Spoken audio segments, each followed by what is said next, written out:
the end of the day, you're an adult and it's a professional sport, bro. When the match is over, you shake hands and you call it a day. Fighters beat each other to a pulp. And there's the more and then at the end, they dap each other up, hug, and pray together. It's gear, dude. It's the testosterone. It's respect to the game, man. I beat people, I get beat. You're usually so impressed by like what they were able to do. You're like, hey, dude, that was killer. It's props to the game you're in. And you would think with like how extreme bodybuilding is, and the fact at the end of the day, bodybuilding is all 1v1. It's just you versus yourself. You are not actually going toe to toe up there with anybody. Martin, you're not fighting him, dude. And you can't have the respect to be like, hey, bro, you did your cardio, you ate your food, you were more dialed, you brought a better package. Congrats. I'll see you at another show. I didn't bring my best package. You didn't actually beat me up or anything. I just brought a shitty package. So why am I going to be like, fuck you, bro? Martin is the like epitome of the I see red, bro. That's Martin. Such a bad look for the sport too, man. That can't be happening at the highest level. Right. That should never be happening at the highest level.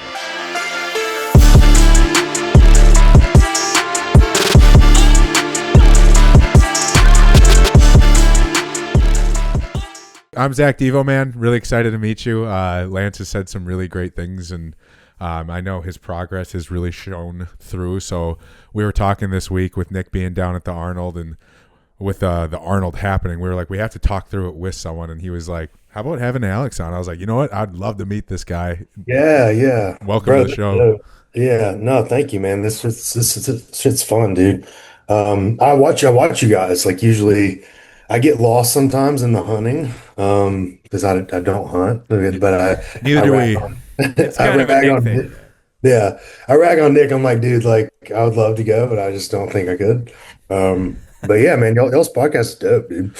I appreciate it. Appreciate it, man. We've been doing it for a while here, and it was slipping through the cracks there for a little bit, and then our producer Luke here came in and saved us and took away all the extra hard work that was driving us fucking nuts. Yeah, dude, not technically savvy. Our J3 producer hates us. Like he can't stand us. Yeah. All we literally have to do is just send him the link to the files, and we're barely good at that. So yeah, we bodybuild, we don't technology. Yeah, we're not savvy with any of this shit. Well, we're going to introduce the podcast. So around the table, welcome back to the D2 podcast. We got Lance Hefner, myself, Zach Devo, and then we got Alex. Alex, what's your last name? Baugh. Baugh? Yep, like basketball. Ball. Oh, okay. Yep. And what's your Instagram? It's Alex_J3U. All right, follow him there. He does some amazing work with coaching. Follow, subscribe to the podcast. Use code D2 with Iron Society apparel clothing. They were at the Arnold this weekend. It looked like their booth was going wild. Having a good time, yeah. Yeah, so support the podcast. Use code D2 there. Code D2 with Modern Aminos. And welcome back to the show. We got a fuck ton to talk about today with the Arnold. We wanted to do the Arnold amateur review. Lance said you were looking, Alex, but they didn't upload the photos yet, I don't think. I don't believe so. Yeah, if they're not on the NBC News website, then which they usually, I don't know if you guys have ever been involved in show promotions or not, but you usually have a window you have to get those in by. So it might not be the happiest with them not being up still. We're questioning it because we've been doing this now for an entire year, where we do the amateur reviews to make sure the pro cards get shouted out and whatnot, and it is always up by Sunday. On Sunday morning. So always. I thought I was going nuts. I was starting to get the trend was peaking a little bit. I was scrolling through the website. I was clenching the mouse. I was like, "Where the fuck is it?"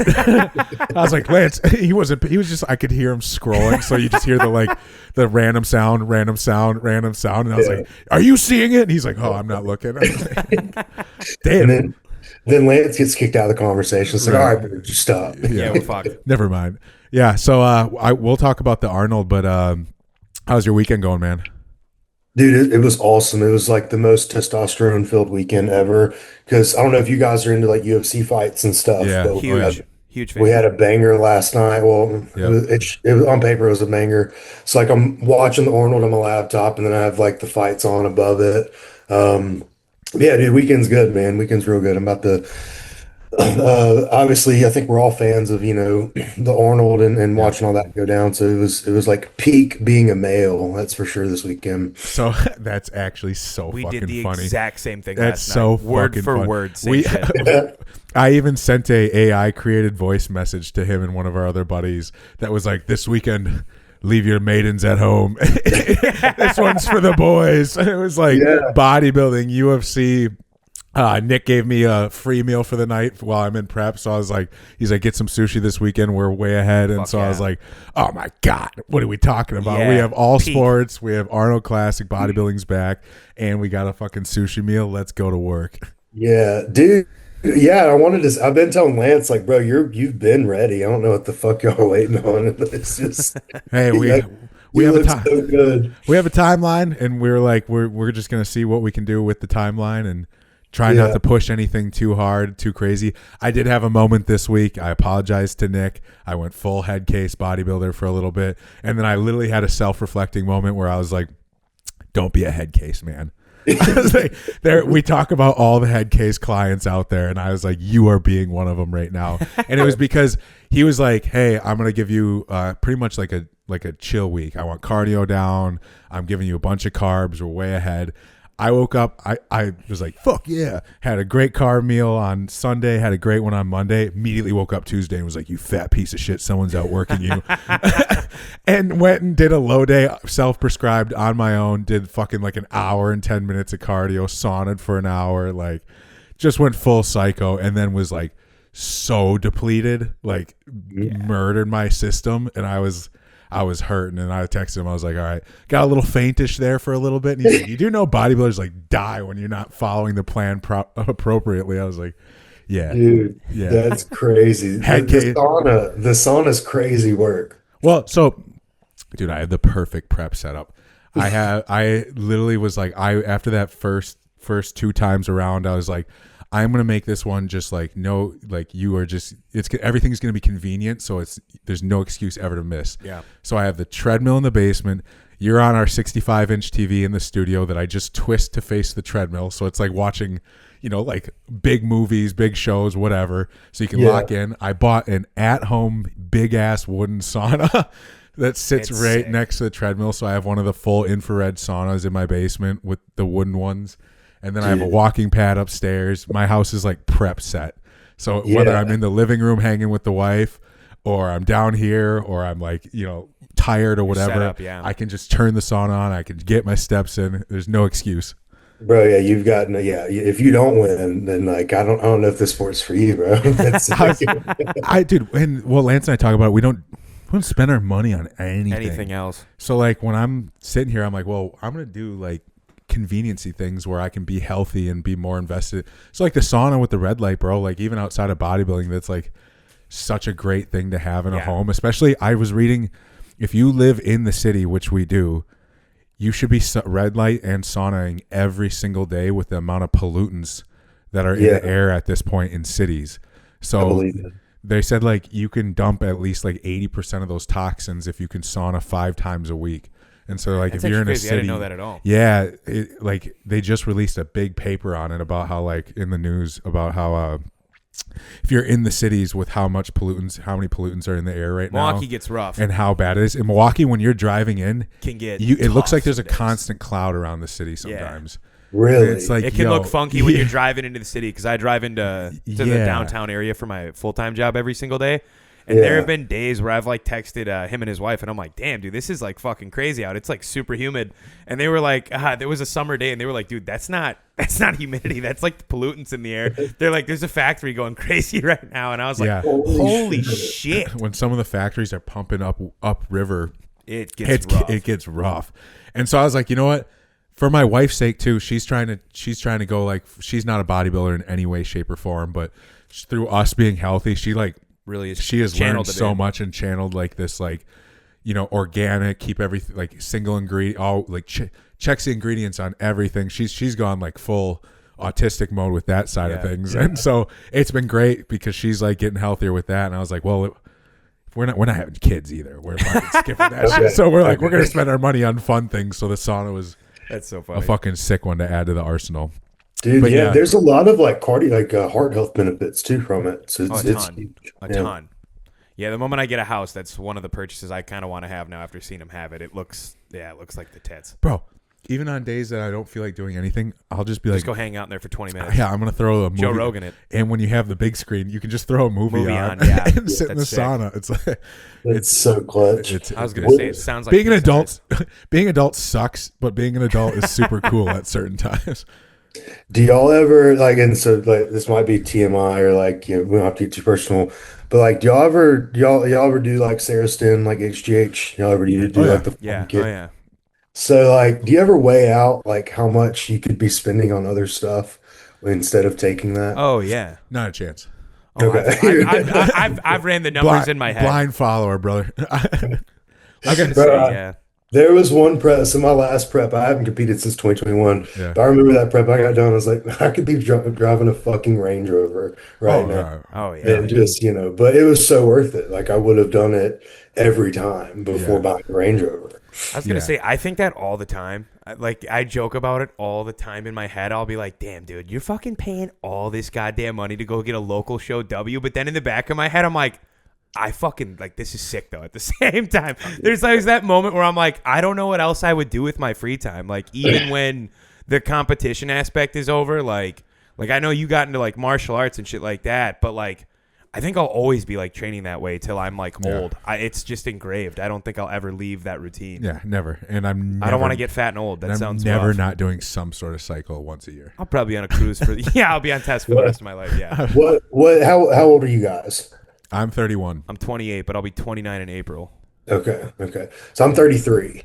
And you start to understand, like you start seeing those like, so I do want kids one day. So you start seeing those like jack dads one day. I'm like, oh, that's like, I'm preparing for that. Like The jack dad life. Yeah. I have the perfect mentor. He listens sometimes, so he might hear this. My old senior director at my last corporate company. I hadn't really met him in person. I'd seen him on calls and whatnot. One day he comes into Wisconsin to do a visit to one of our locations, and he comes in and I'm like, brother, and we dap each other up immediately. Barely have ever spoken to each other, but this dude, you could tell, was juiced, looked great, and he's like 55. And I was like, what are you, like 32, 33, 34? He's like, no, dude, I'm 55.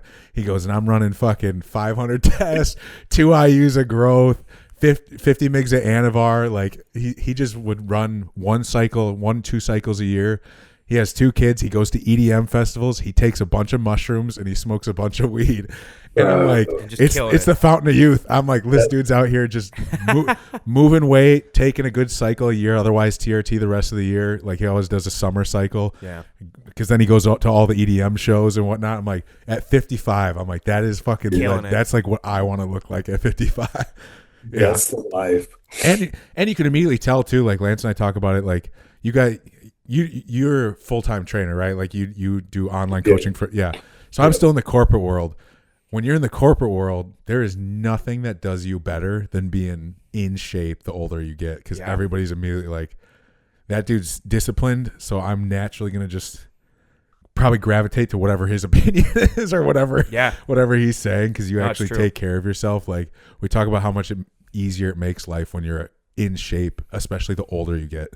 Man, it's funny you say that, because I've said this before. Like I've gotten to meet like some high end, like, you know, cardio surgeon, like heart surgeons. I've gotten to meet some like very big business people, like multi-million dollar, like homeowners, land and developers, all that stuff, right? Sure. And they're always the nicest people to me.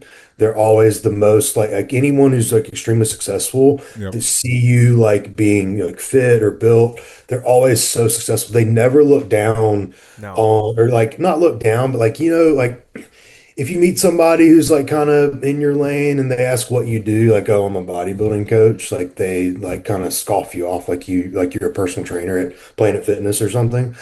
But like when you meet someone like high success, like they're always like infatuated with it, and they're like always your biggest fan. Like one of my best clients is he's a doctor, but he also owns like a couple urgent cares. And dude, he loves just everything. Doesn't compete, but he just loves that, and he's the most respectful guy that I've been able to work with. You know what I think it is though? I think it resonates every time you talk to billionaires, every time you talk to, like, I've gotten to meet some like professional athletes and whatnot. Every time you talk to them, the one thing that resonates is how disciplined they are and like what their like they to fit all that time and shit into their schedule. So when they see you guys like dedicated to all these athletes, like being in shape yourself, being on top of it yourself, and like keeping up with all these people and keeping them in line, like they know there's some sort of discipline and like, you know, like having to have your schedule on lock and be dialed in at all times. I think they respect that. An immediate mutual respect kind of thing. Yeah, because there's not a lot of free time and like shit going on. So much shit going on in the world. So if you can fucking be disciplined like that, it's crazy. Yeah, 100%. Dude, yeah, it's cool, man. I'm not jacked by any means. Like I walk around like 220, 225. Say, get the fuck out of here, dude. You're peeled right now. Average human's like 160. Yeah. 170. Yeah. Or 225, fat as shit. I forget we're trying to get Lance to 200. I was gonna say, I'm still victim weight over here right now. I was gonna say, dude, you're 220 and you do like jiu-jitsu and shit like that, like, dude, because like we're huge UFC fans, dude. 220s. That's big on the mats. That's big on the mats. Yeah. Yeah, dude. So I'm a brown belt in jiu-jitsu. I've got a couple tournaments I'm competing in coming up, but that's what I get now is like the cauliflower ears and shit. Like that's what people notice me. Yeah. And I wasn't ever big enough for people like, you're a bodybuilder. It was always like, you know, what do you do? Do you work out? But like now it's like, yo, do you fight? You a fighter? Are you a wrestler? Even cooler. I was gonna say that's way more badass. That's way more badass. Yeah. So we were joking about that. Anybody can be a bodybuilder. Yeah, there's that one video that went viral a few weeks ago that like Mike Van Wyck was cooking of that one guy that was a huge open bodybuilder, and he's like, when you see an open bodybuilder, you look capable. And then some guy clipped it, and he's like, yeah, you look capable of a heart attack, bro. Right. He's just like, you have no mobility. Yeah. Like you can't even get your arm behind your lats. And I was like, yeah, dude, just getting massive to have like no physical attributes behind it whatsoever. We were talking about that last night, not to throw it off the subject real quick, but we were talking about that last night. Yeah. We were like, damn, the open guy is so fucking sick. And I'm like, doesn't it? And we were high as shit. But I was like, doesn't it just suck? Pushing that food, like, that weight. In like the comic books and everything, like that, more muscle means more power, like more strength and like ability. And then unfortunately, we just get closer to a heart attack. We don't get anything crazy. You can't bend over. You can't go up the stairs without breathing heavy. Like, no. It sucks that more muscle doesn't mean something cooler. I've never met anyone that sweats more than Nick in my life. He's like the largest human I know. That kid, man, I remember y'all. So one thing, y'all got to bring me back when Nick is here. I remember seeing Nick when he was like a child, just a child, and then he just like kept growing and kept growing. He gets a reminder on my fridge all the time. Like the first year we knew each other, we took a photo, and my wife still has it on our fridge, and he is so skinny in it. And every time he walks by, he's like, "I can't believe that's Mary." I'm like, yeah, it's crazy, Nick. Dude, he's a freak, man. But it's funny. So like, I have a few clients now. Like I'm pushing them into the 270s for the first time. Neely's he's huge. He's gonna hit 330 soon. You have your athletes on your page, right? Yeah. And a lot of it with them, man, it's like talking them into like how to just live at that weight, like how to like breathe, how to sleep. Right. It's very interesting, man. Cause it's like you said, it's and that's the thing with coaching too, right? Is like, it's kind of on us to, hey, I know we got to do this unhealthy thing, but let's see how long we can do this unhealthy thing for before we got to pull you out of it. Right. That's crazy. Neely's almost 330. How tall is he? Yeah. He is 6'1". That's wild. Look at this big ass motherfucker. Yeah. People think it's AI, dude, but that was when we first started working together to now. He's got such crazy structure at that size. Yes, he's 320. That's a hell of a side chest. 320? Yeah. That's waking up like 323, yeah. Was this his last show? That was 9 weeks out. That's crazy. It's fucking nuts, dude. He's a monster, man. Such a But great waist, Yeah. and we'll talk about that, with him, with Andrew, obviously with Andrew winning, I think it just does Neely really well. Does every big guy wonders right now. We know where they're going, so Yeah. everybody that's tall and has good shape. But that stage shot, so he was 275 on stage. Like that was pretty bonkers. That is wild. He's a big boy. Yeah, fuck yeah, that's crazy. Who else you got on the page here? Let's see, so we got those boys, Austin, Colvin. Damn, that's So crazy Austin, shape. yeah, Austin's getting big too. Chris and Austin, those are like, it's wild because like there's some of my good friends. But Austin's just now touching 270 for the first time. And dude, he's been with me since he was 19. Is he tall too? No, he's like 5'10". Damn, For he's bodybuilding, it's 270? still big, yeah. Yeah, yeah. So I think Damn. he's going to be my guy long term because he's 24. I think he just turned 25. Jesus, That's crazy, fucking bro. Christ. He's young. Yeah. Oh, that's So cool. Kid we got can a fucking wild. eat, dude. Yeah. I've seen some of his posts and stories, and I'm just like, damn. I'm like, Alex is giving you fucking food, bro. Bro, yeah, that kid, man. I was feeding him in Colorado. We were on a trip. We were like 6, 7 weeks out. And then, yeah, check Chris out. Chris, Perry. Yeah, there he He's got is. a great lads. Yeah, Chris is wild. Damn. How Yeah. tall is Chris? He looks tall. Chris is like 6'6". Yeah, he's like Yeah. 6'1". Damn. Yeah, those are the boys, man. And that's the cool thing about a lot of like athletes is like a lot of them are kind of homegrown with me, so they've been with me for a while.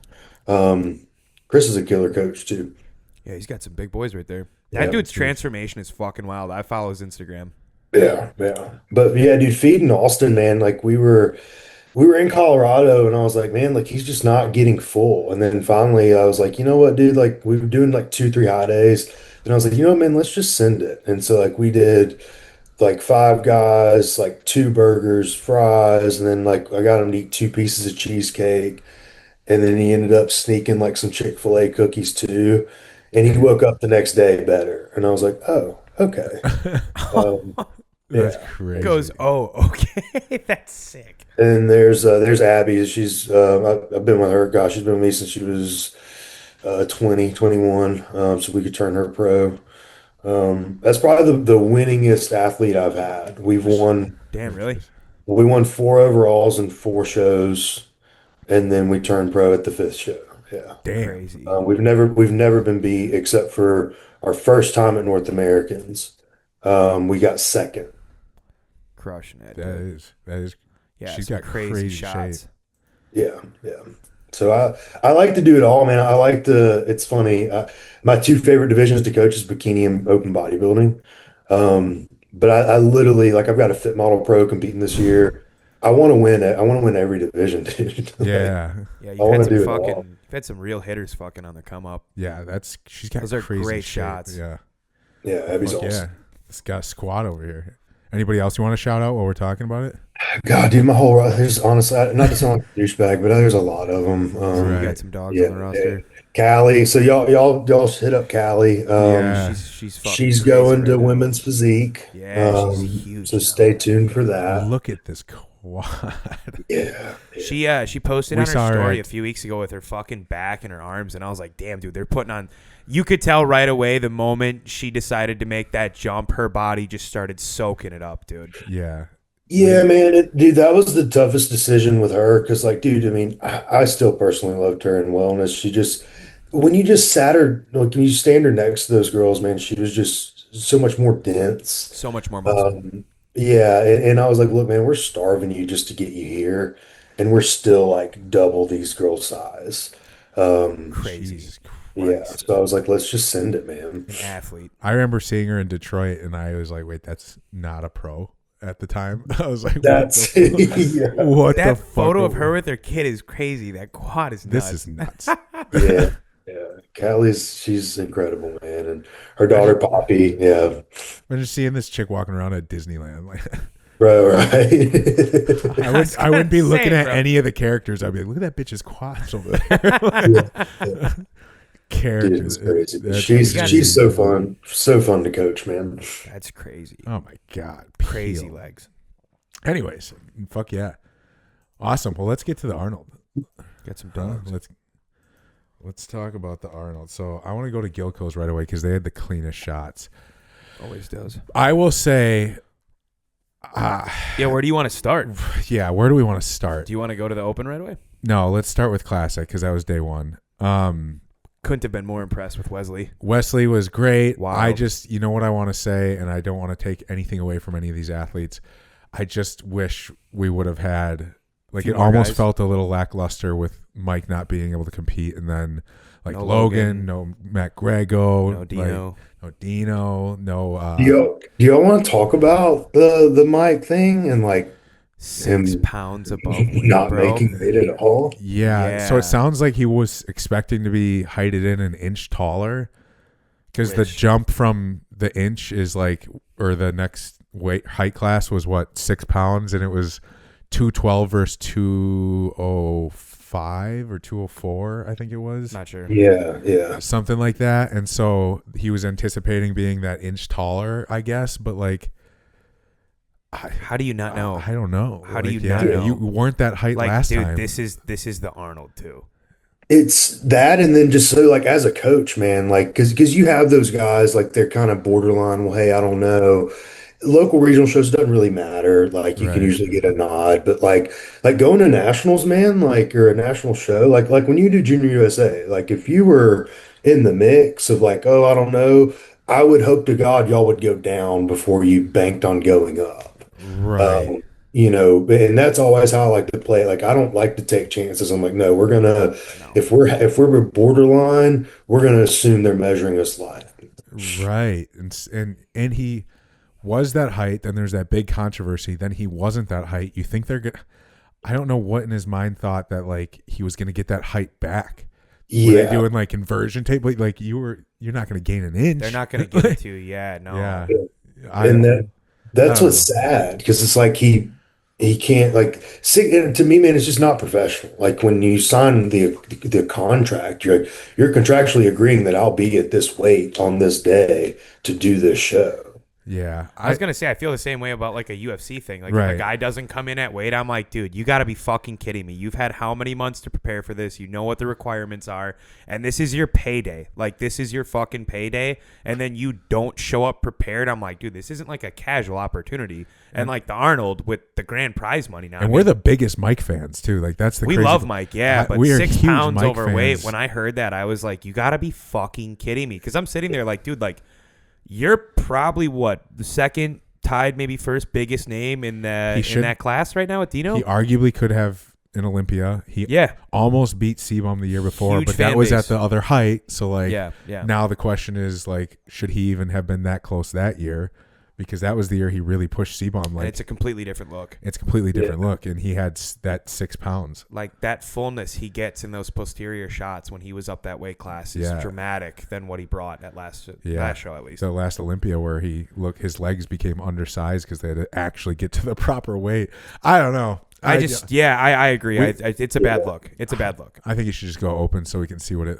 Do you go open then too? Then because it's like, okay. And that's the thing too. If you really think about it, maybe they know, like, and of course, playing devil's advocate, maybe they know that he's not going to look good at that 204. Yeah. So maybe they're just like, hey, you know what? Like, if we're going to win, we got to bank on them giving us a little leeway here. And so maybe he just like, no. I mean, I think he's supposed to go do the Arnold UK. Yeah, he said he'd be there. That's what he said. Maybe we'll see him there, but I don't think it's going to be his best look. Yeah. No. And that's where, I would go to the new weight class for sure. And then we had Zancanelli, who I was really excited for. Yeah, I got that injury. The Brazilian Sebum, and he took the whole year of 2025 off, and he was looking crazy. Looking big.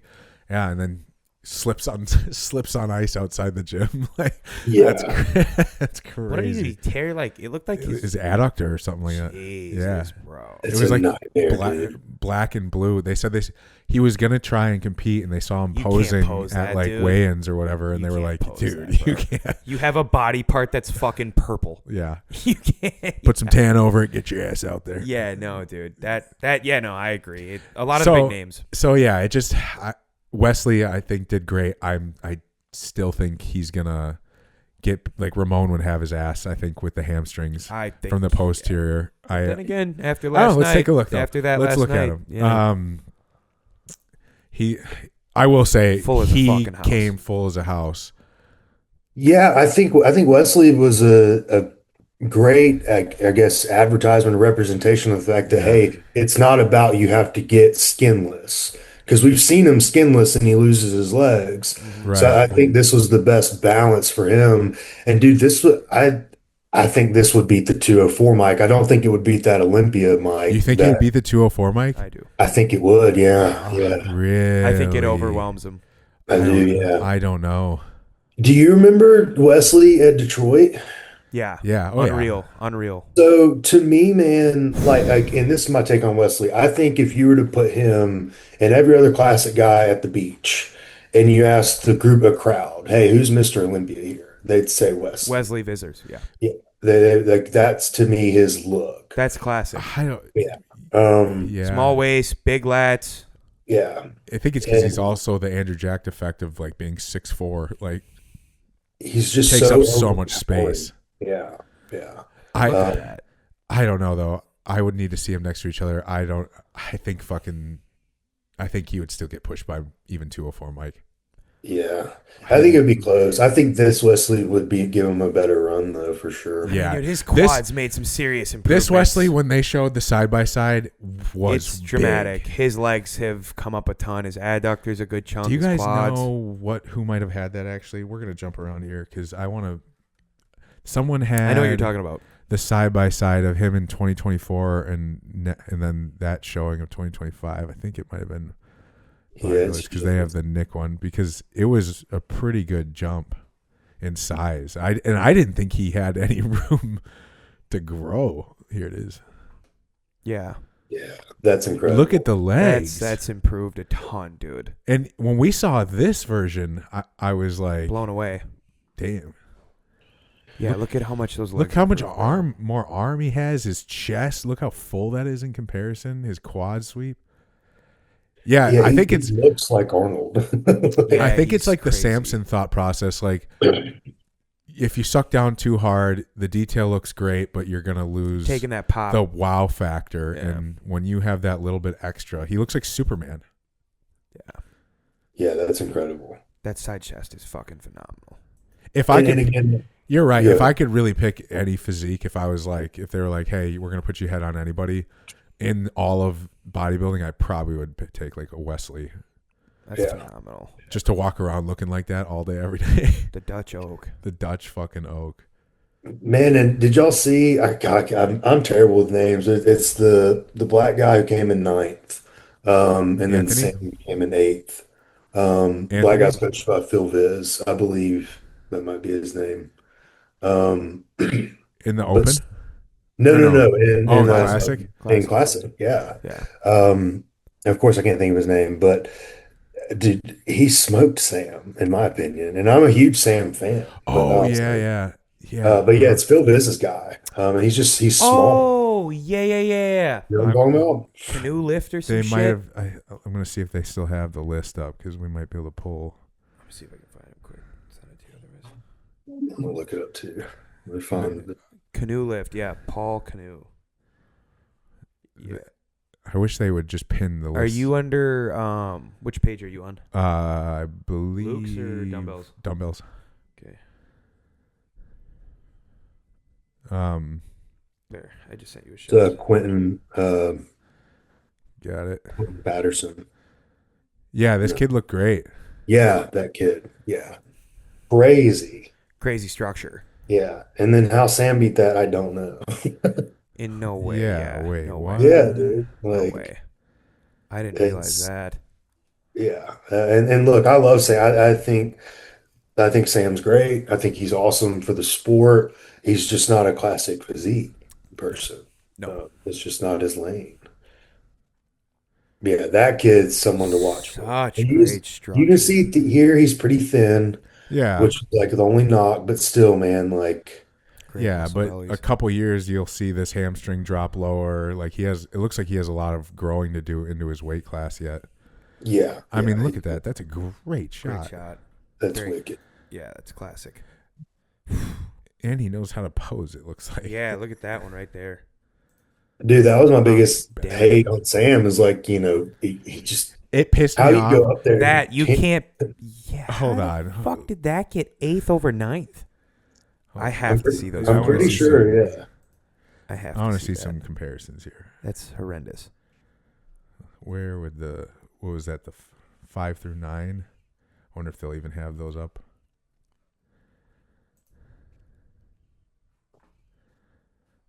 Oh, damn, they got them on opposite ends. Yeah.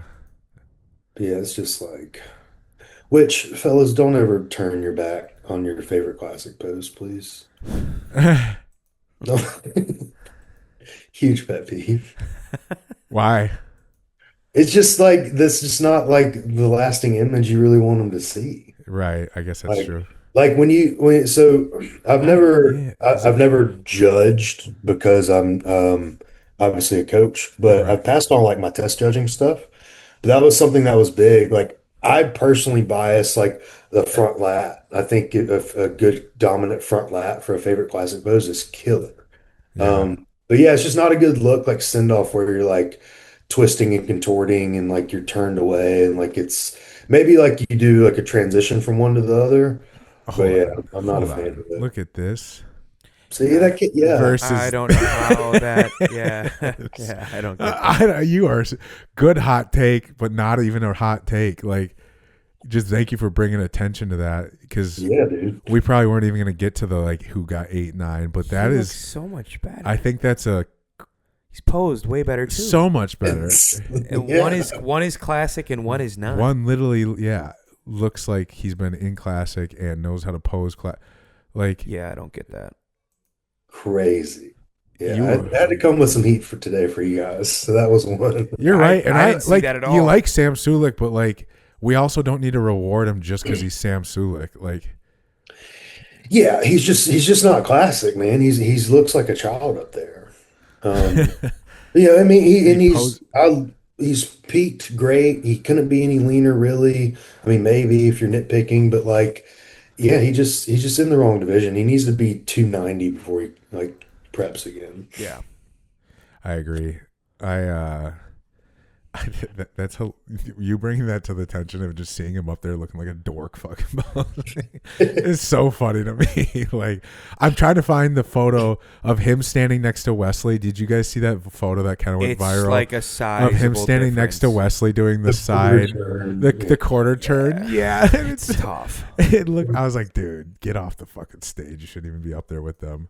Fuck, I can't find it. And that's the thing. It's like, look, it's the kid's third show. Like, we get it. Yeah. I mean, he brought a good package. Like he was shredded. You know, he But looks it's not. You're not posing like a professional. like that. Looks great. Like Yeah. Peeled. he's. But the posing is tough. It's like when you have that really tough posing client that just doesn't understand what you're saying, and you're like, God damn it, I don't know how else to say this. Yeah, and dude, like, I mean, he's nasty, right? Like, Yeah. the Christmas tree.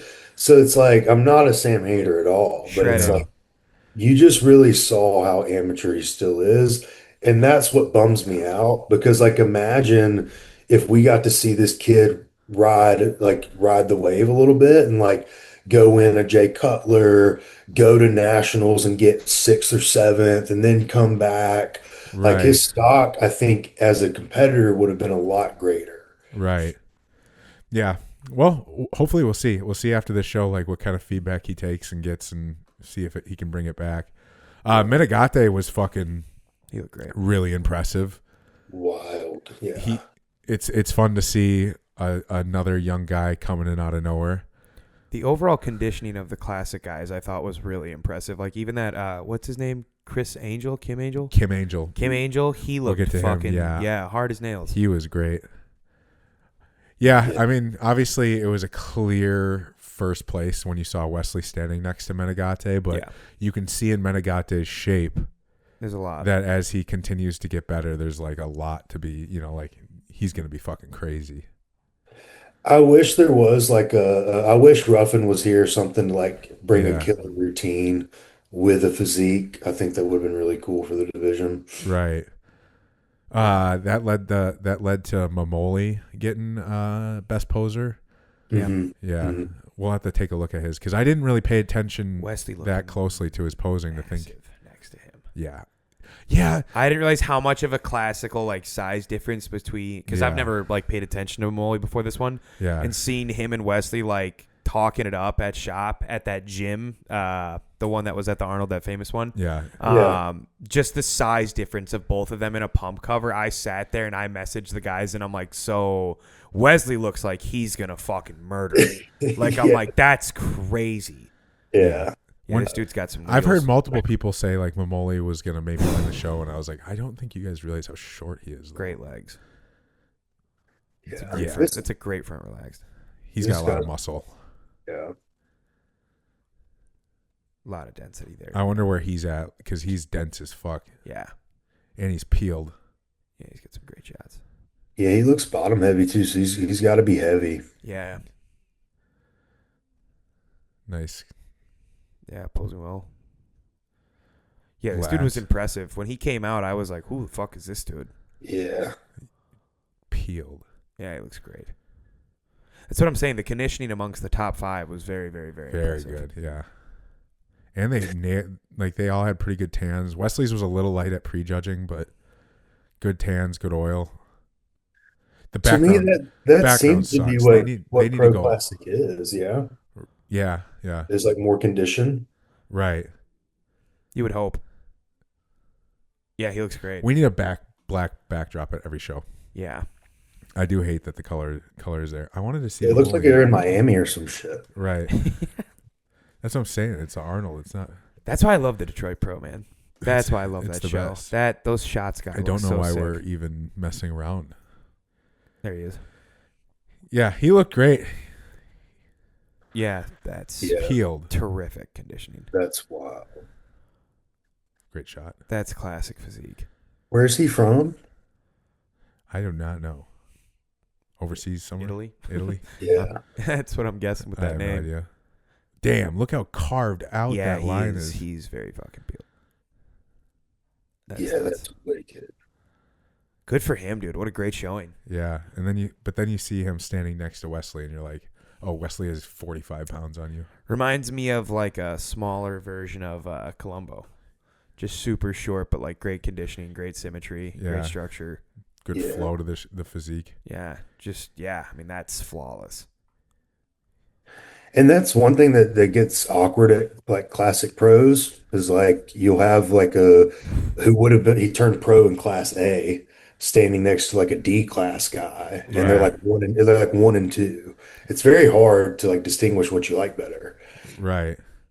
Yeah, that's the hard part, like I said, because like, yes, this looks very complete. It's perfect, but then when you see him next to Wesley, you're like, What the fuck? there's literally an 80-pound difference. It looks insane. And so it's tough because it's not like open where you can bring the size and the shape and try and match someone taller. Like it's tough when you have that weight cap and you're shorter because those tall guys have so much.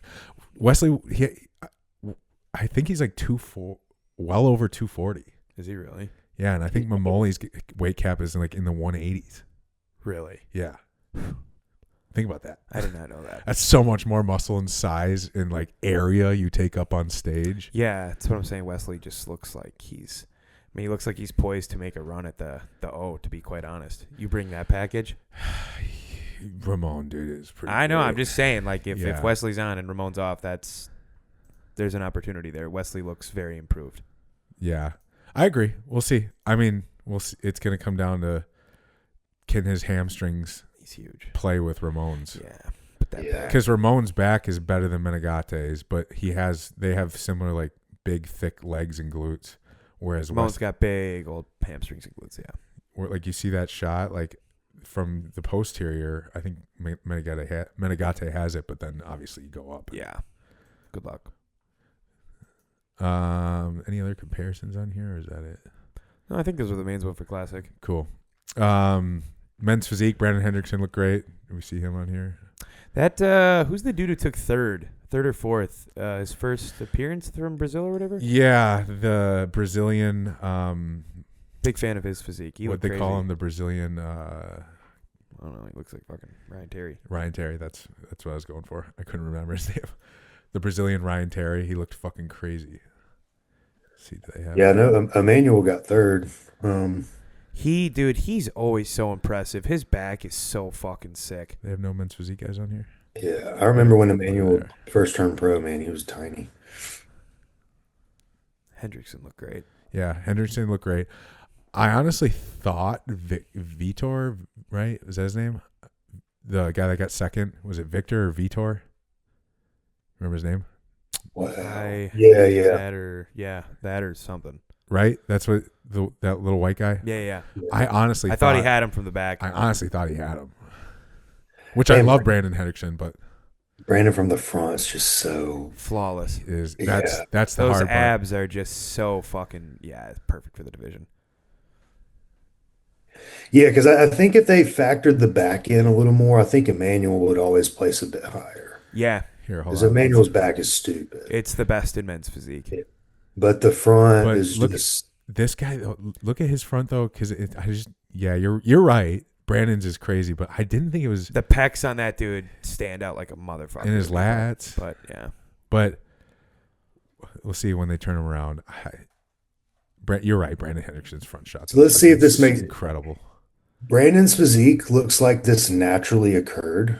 Yeah. And then that guy to the next is like, I had to try really hard to get this to look like this. That's a very valid point. You're right. 1,000%. It looks like if Brandon could just be this all the time. Yeah. But yeah, if the back was factored in, Emmanuel would beat everybody. Yeah. It's ridiculous. It's so symmetrical. He's probably one of my favorite men's physique looks. Yeah. Yeah. Good showing, though, for all the boys. Yeah, for real. I think this was a great showing for men's physique. Great top four. Who men's physique is like real catty at the pro level. Yeah. They're a little feisty. Which is crazy. Is it Big Quill that like talks a bunch of shit? Yeah, he's one of them. Yeah, I feel like they all do, but it was interesting to see him not in the top four. Is this the... No, that's not the dude. That's not the dude. I can't think of his name. I'll try to find him. Yeah, try and find him because he was crazy. But yeah, peeled. I thought they all brought great conditioning too. That was one of the first things I realized was like Classic brought really awesome conditioning, and then the fucking men's physique guys came stripped. Yeah, and that dude by himself looks, bonkers. Holy shit! Right? I found him. You found him? Yeah, he's fucking crazy, bro. Yeah, there he is. For a first showing, I honestly thought he could have been higher than what they gave him. Dude. Wow. Yeah, that's yeah. Fucking look at that back. Let's go to. That's where I got it off of. I mean, dude, that's nuts. Why can't I go to his page though? I think it's because you're on it, right? No, I don't know. No, I'm on Gilco. I want his page. Oh, great. Yeah, he's fucking dense, dude. Those arms and delts are crazy. Yeah. It would take you to the page. There we go. Fucking Christ. Look at this. Yeah, that's a wild shot. I mean, he is shredded. Peeled to the gills. Yeah, good for him. He's gonna be one to watch here. That's not HD enough. Yeah, that's crazy. It really does give a Miami Vice vibes. Right. Anybody who can just hit the straight on shot though, like that's as men's physique as you can get right now, with the Ryan Terry being the standard at the moment. Yeah. This guy tall? No, I don't think so. Looks like he's got big ass calves too. he does have big calves. That Aaron and I were watching, my wife and I, and so she doesn't really know bodybuilding. She's picking up on some of it. And there was like probably 4 or 5 of these men's physique guys though that don't train legs at all. Mm-hmm. And my wife goes, ew, why do they have such small legs? I'm like, Aaron, these guys work very hard, dude. Don't say ew, please.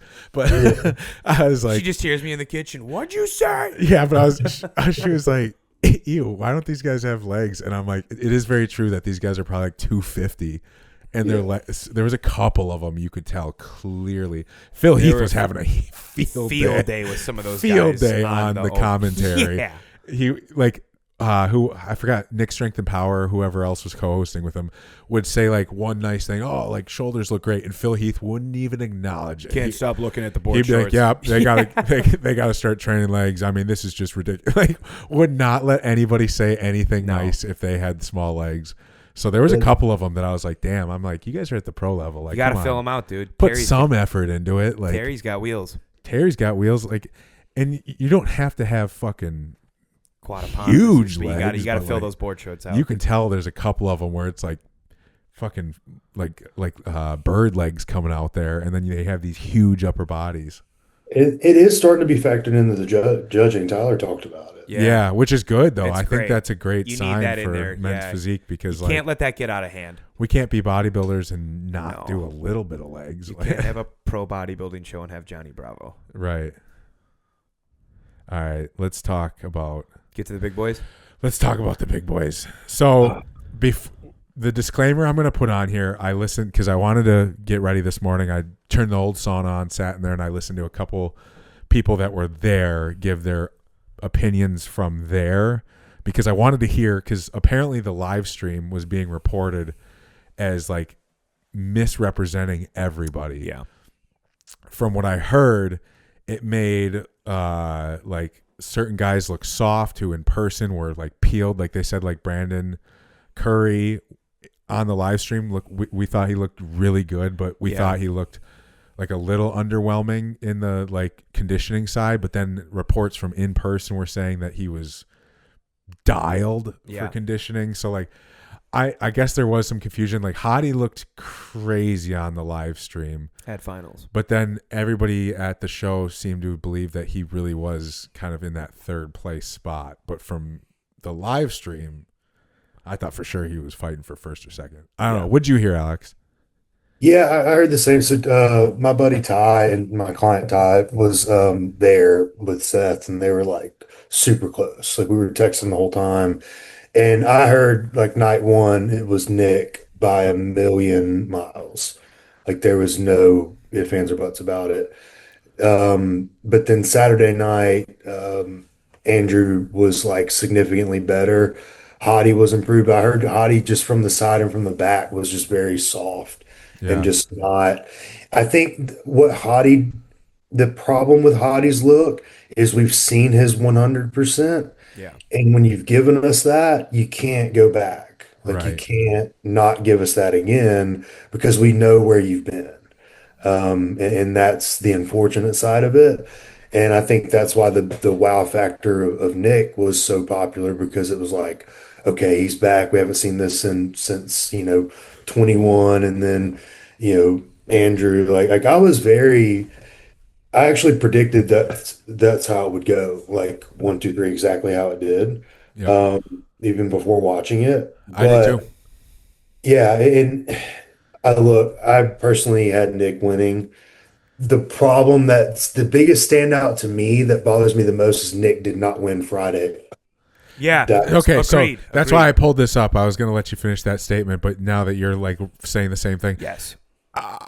When I saw this scorecard, I was like, "Are what you the fuck fucking are you kidding talking me?" About? Yeah, no. Like I didn't see a single person on social media. I didn't see not one. I didn't hear any whispers from people that were there that there was any chance Andrew won Friday night. If you guys anytime a show happens, follow Ian. Ian is the most realistic, like, judge opinion there is. Oh yeah. And even he was like, Nick, by a million, and Dude, I took a screenshot of that photo he posted on that story of that back double, and it was the first one I shared with those two, and I'm like, dude, by a mile. Yeah. Yeah. Like, I didn't even think it was close. I thought Nick was clearly the winner of night one, like, without hesitation. Yeah. We went to bed pumped. We were like, fuck yeah, Nick. Like, way to go out there and fucking make a statement. Like, all that controversy, coaching himself, and everybody was like, dude, like, I had him in fourth. So to see that opening night, I was like, fuck yeah, dude. That's what we want to see. All fans of this podcast know Lance and I are fucking huge Nick Walker. Nick Walker guy. Every time Nick has a chance, we're on him. Like, fuck yeah, fuck yeah, fuck. We both had him winning the Olympia. Yeah. After that Pittsburgh showing. Yeah. But, like, do you know how sad this makes me? Yeah. Knowing that they're never going to let him win a show, like a big show like this. It makes me so sad because it's like, what do you do? They clearly just told you, sorry, we'll give you second place. Like, because I thought Nick was way better at way better, but he was better at prejudging in my opinion, look wise. He was very polished. That back double looked out of this world, and that was the shot for me where I was like, he has so much more size in those, like, in that posterior than anyone else up there with that foot spiked. The posing was great, and I was like, there's no way anyone else has a shot tonight. Do you guys not a chance? Know what page might have better comparisons? Because, like, that's tough. Yeah. This, I don't think it's just head to toe, man. It's just filthy. And to give y'all like the coaching insight kind of behind that, look, like, it's very difficult to have someone look exactly the same 24 hours apart. Yeah. Nick did as close as you can to doing it. I mean, let's say he was 99 Friday, he was probably 98 or 97 Saturday. The thing with Andrew is, like, he was probably 85 Friday, and then he was 100 Saturday. So it was a little more dominant.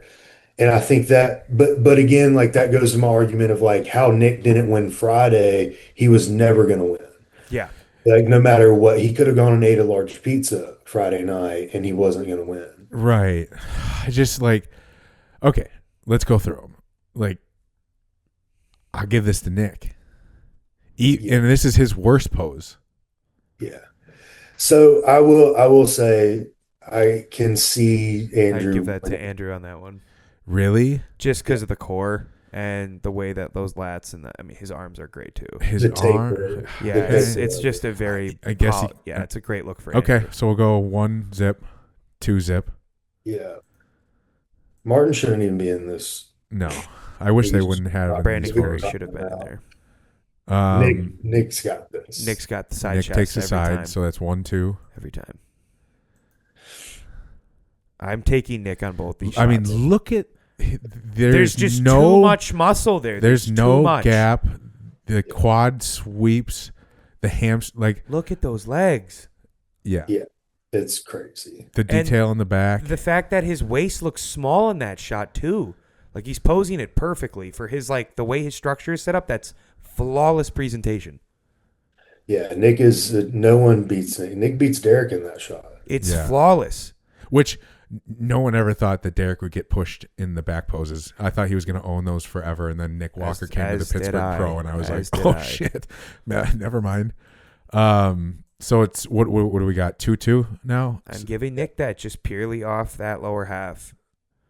I may like Andrew's look better, but this is tough because I feel like there's gaps here. Andrew's better up top, Nick's better down low. Yep. And I could understand them giving this shot to Andrew.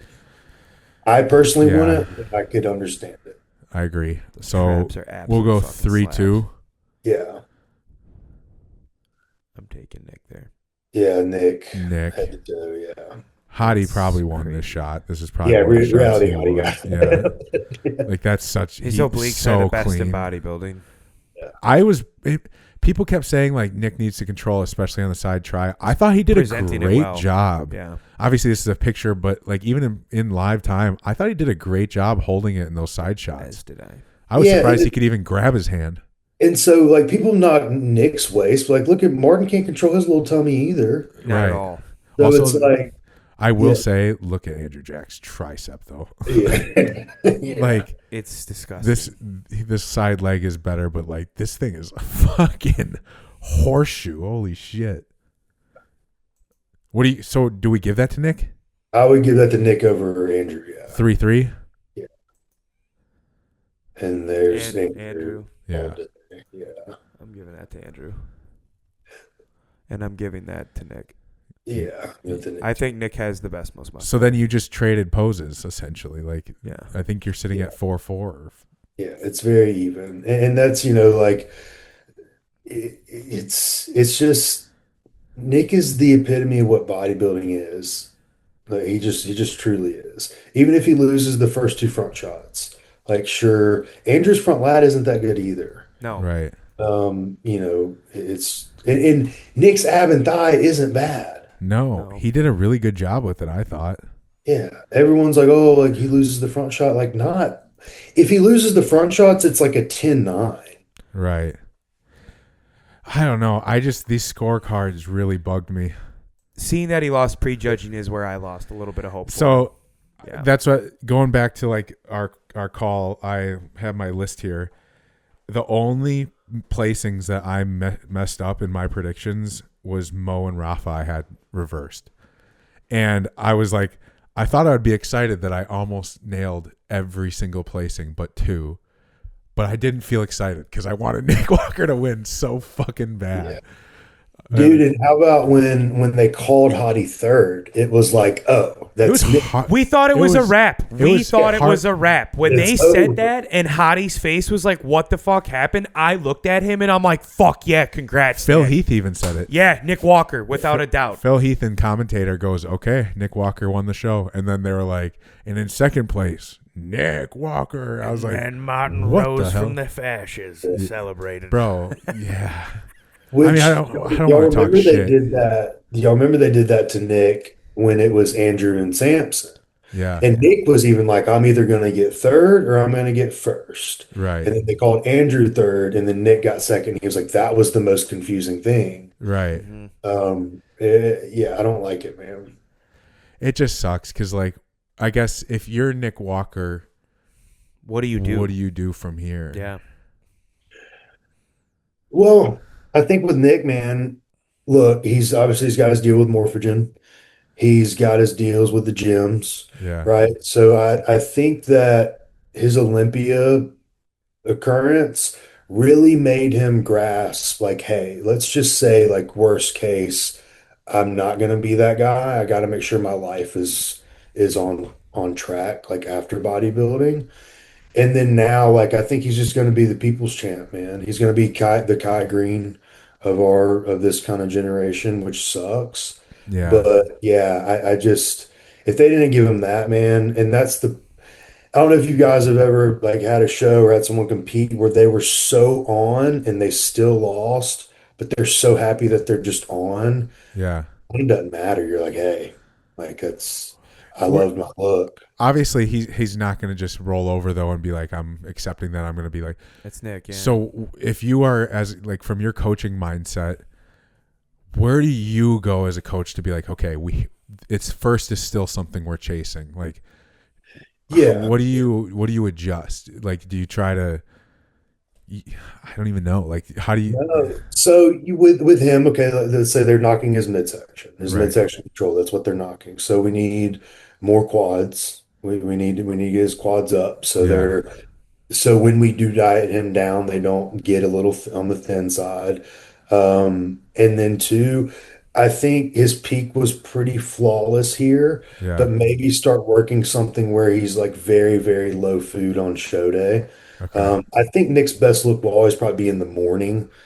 It's unfortunate the two biggest shows will never get that. Right. But yeah, I think it would be something like with food. Obviously, he has great waist control, great ab control, Yeah. but it's holding it in those like transitions. Sure. So it's a lot of like short, meticulous work that he's gonna have to do. And then I'll look at like just possible ways of feeding him.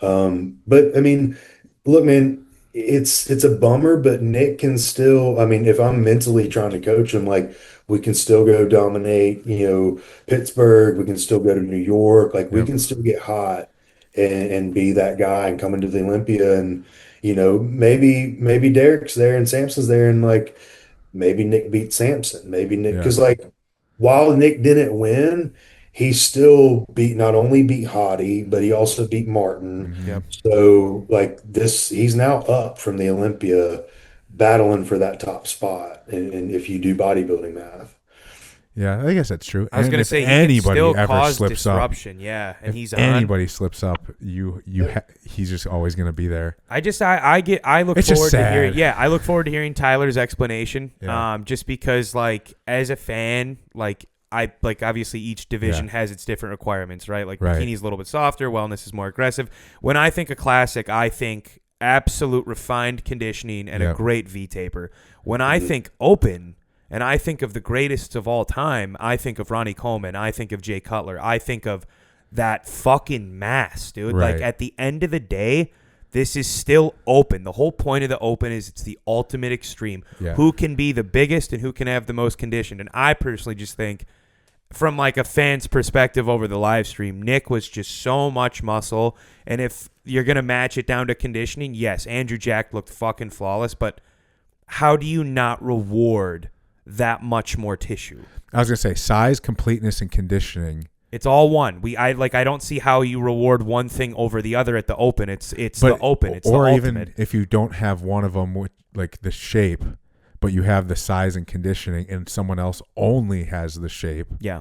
Don't you still win 2 out of the 3? Yeah. Like that's where it's just kind of a bummer. And Thinking again, of that like that concept, like big ass motherfuckers. And like we said, if you're gonna bring the waist and the midsection conversation in, I get it to like what they're seeing from the outside, but like when they're holding those shots, Nick did a flawless job of not making it an issue, and that was my thing. Is I was like at the Olympia, obviously a very disappointing look, like a soft, like looked like there wasn't much control. Dude, the moment he came out, we were like, oh, homeboy's on. And again, the way he presents that back double, I don't think you would ever even know that there is a waist if he turned around. Right. So that's, I guess, just from like a fan's perspective, I look forward to hearing an explanation because, like you said, when I think of open, I think of a Nick Walker. I think of Samson. I think of like that mass with that symmetry, right? So I guess it was just really disappointing to see. Yeah, I guess. And then that tells us like the person to watch at the Olympia is Samson now. I think Samson's going to win this year, personally. What is he? We saw him on stage when they were doing out the former winners of the Arnold, and it showed Samson come out in a T-shirt. He's standing next to some of the greatest bodybuilders of all time. And I'm like, this dude is fucking dwarfing everyone. I want to see right if now. they have a picture of that because that was Samson looks wild. abs. What's he sitting at? 350, they said? Yeah. And that's the thing too, let's play this game. So let's say, Samson and Andrew are 1 and 2. Yeah. Well, then if that's the new standard, like good luck to anyone who's white and not 6'2". Yeah. Right. Yeah. Which it's like we had the era of shorter bodybuilders come through with like Hottie and Derek, and I think it's going back to these tall 6'2" fucking 3. Look at this motherfucker. Dude, he makes Kai Green look like a child. He looks huge. Oh my god. I will say I would rather have seen Andrew won than Hottie. Oh yeah. If it had to be someone else, I'm glad it was Andrew. Yeah. I am too. I've been really we're huge fans of Andrew as well. Yeah, we've been were preaching Andrew, but like I would not have been mad if Hottie won at all, like with all the shit he's going through and like him to come in and actually win the show, and he was shredded. I wouldn't have been mad that way either. Any of those top 3 were interchangeable going into the weekend. It's like as the weekend built its storyline though, I was really hoping like the Nick Walker hype just really came around.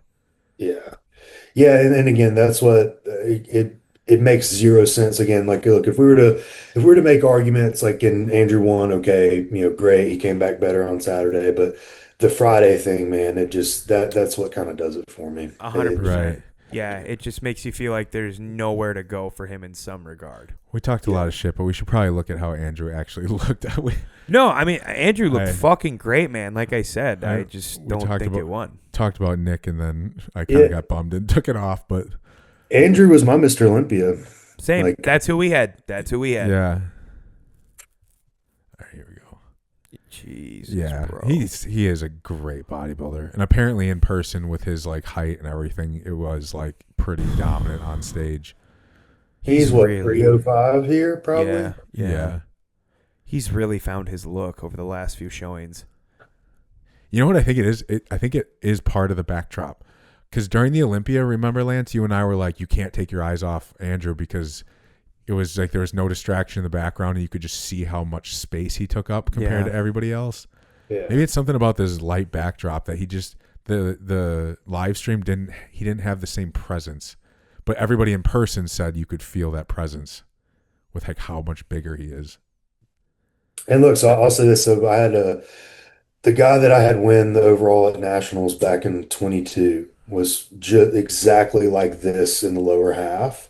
Like you can't pinch anything on his skin, but he wasn't ever dug out glute hams. Gotcha. Like he'd get a little carve in but like he was lean, he was dialed, he was on.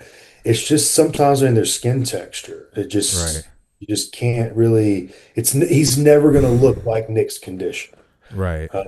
But that is something, unless you were to see it in person, you'd be like, oh, he's not in shape.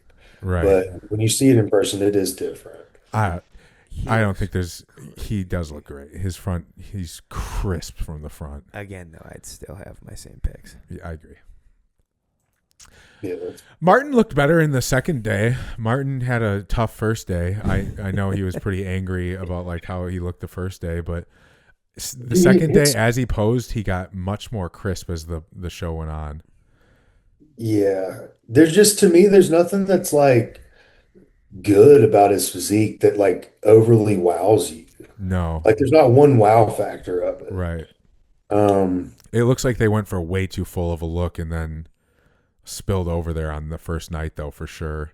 Started just pouring sweat and then really just didn't have the crisp Martin look. I personally had Brandon beating him. Yeah, we were kind of saying the same thing. I wanted to see some comparisons. I was bummed that they didn't compare them on Friday night. Yeah. And then on Saturday night they did, and I thought, uh-oh, they might be doing it, and they did. And that's the thing, like everyone hammers Nick's waist, but like, dude, like Martin's waist is pretty blown out. Like his abs are very shallow, they're very washed. Like Nick's just has a literal wider waist. Right. But like in terms of abs and waist control, like I think Martin's waist is worse. Lance and I tell this story on the podcast, but we'll tell it to you because you're on tonight.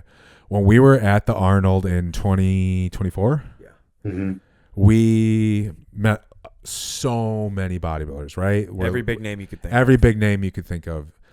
We got to speak with Derek for like 15 minutes, like all this stuff.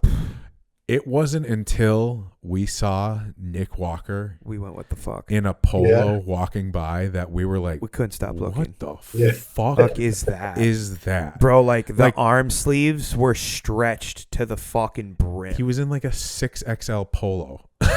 Yeah, and he filled out every square inch of it. But like the point of that story is the fact that like we met so many bodybuilders and so many impressive people, right? Like cool. It wasn't until I got until Nick Walker that I got what in the absolute fuck are we even talking about when we saw him? Like, and I think that I don't know. I think that should win one show. I think it should have won the Arnold. Look at that right there. His name, man, the mutant. Like, the mutant, tried and true. Once again, you just wish it did something cool for these people. Instead of being like 5'5" and just absolutely huge. You wish you could what's fly. your take on how Martin is like? As far as I know, Martin and Nick, I don't think Nick did anything deliberately to Martin. No, he just beats him. I don't know what their beef is. Everybody's like, oh, they got beef, and they've had it forever. I'm like, well, what is it? Also, at the end of the day, you're an adult and it's a professional sport, bro. When the match is over, you shake hands and you call it a day. Fighters beat each other to a pulp, and there's the more respect. And then at the end, they dap each other up, hug, and pray together, and then like go kiss each other's kids' foreheads. Yeah, you want to come over for brunch next Sunday? It's gear, dude. I don't know. It's the testosterone. Dude, yeah, like it's respect to the game, man. Like 100%. Like when you're fighting, doing jiu-jitsu, bodybuilding, whatever, like our sport's so like niche. It's like, hey, I know, and dude, like, trust me, I beat people, I get beat. And that's something like you're usually so impressed by like what they were able to do. You're like, hey, dude, like that was killer. Well done. Yeah. Like it's props to the game you're in. Yeah. And you would think with how extreme bodybuilding is. And you would think with like how extreme bodybuilding is, and the fact at the end of the day, bodybuilding is all 1v1. Like it's just you versus yourself. Like you are not actually going toe to toe up there with anybody. Like, like Martin, you're not fighting him, dude. Like, dude, we crack that joke all the time that like just two juiced out dudes would be at a bar and be like, "Oh yeah, bro, let's see your side chest, brother." Yeah, like, let's throw down right here. Fucking two girls are like, "The fuck are they doing? Let's see your back double, bro." It's like literally birds, bro, just like dancing, like strutting their shit. It's just and you can't have the respect to be like, "Hey, bro, you did your cardio, you ate your food, you were more dialed, like you brought a better package. Congrats. I'll see you at another show." Yeah. I didn't bring my best package. You didn't actually beat me up or anything. I just brought a shitty package. So why am I going to be like, fuck you, bro? Dude, yeah, it makes no, but Martin is the like epitome of the I see red, bro. Like that's Martin, like 100%. Yeah. It's such a bad look for the sport too, man. Like, you know what I mean? Like you try to avoid those like stereotypes and things of that nature around the sport, especially with people that don't understand the sport. Yeah. And then when you're just like a casual like goer and maybe you're tuning into it and you see that like at the highest level, it's like, dude, that can't be happening at the highest level. That should never be happening at the highest level. Yeah. And that's like what we're hearing is like, he apparently like shoved them backstage and like throwing towels, and then like my client saw it. Yeah. Yeah. Now he's posting stuff now like of the Joker, like like on his story, and it's like, bro, like you're not an evil villain, man. Like this isn't the WWE. Missed his peak. Yeah. Right. That's always my thing, and that's something I always remind to my clients is I'm like, dude, like at the end of the day, it's just a really cool fucking hobby. Right. Like you can't like if you put your identity into this, if you put your self-worth into this, like you're gonna be the hardest critic on yourself as well. So it's just like, just go out there and have a good time and try to bring the best. Right. And at the end of the day, it's competition. Some days you just don't perform, dude. Like that's the name of the game. That's what makes it so fun. But like you can't act like a jackass just because the outcome didn't go the way that you wanted. It's such a childish look. And I don't want to see anything bad happen to him. But like the problem is like your sponsors are going to be like, what the they're going to have to start making moves on like if that's the appropriate athlete you want representing you. Yeah, you're with Raw Nutrition, dude, not like that's what I'm saying. Like, I don't want anything to happen. I don't want to see them drop him. Like, I hope he gets his shit together. But like, that's what I would be worried about. I'd be like, I gotta shake hands. I got a public image I gotta uphold. Like, you're an adult. You know what I mean? Though, at the end of the day, like I know it's like I agree. You never want to see anything bad happen to someone, but at the same time, you're an adult, and like if there are repercussions, you need to fucking own this moment and learn from it as a professional athlete. Right. Foods talked about it plenty of times, and like you got heated about it, but then you showed us live once again that you can't keep your shit together. You started to see the slip because he was talking shit about all the social media or the bodybuilding news articles and whatnot, and it's like he was getting all pissed that no one was putting him in the top 3 or top 2, and I was like, yeah, but who gives a fuck? It's like predictions, and he started all there.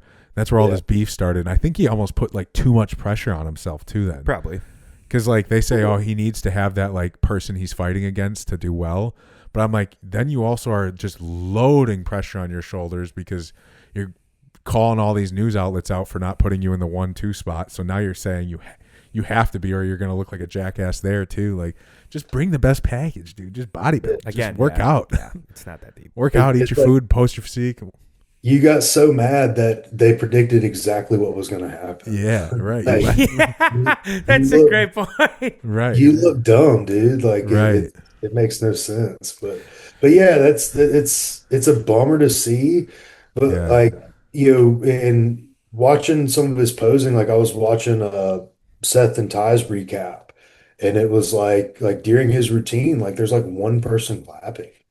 And like it's an awkward, like very minimal people. It's like, bro, like at the end of the day, man, you could win the whole thing or not. Like you have a standard to live up to, and like just no one wants a bad guy. Like this Right. isn't No. WWE. You're not knocking people out. Like it's just gonna make them suffer. Yeah. Yeah, it's a bummer.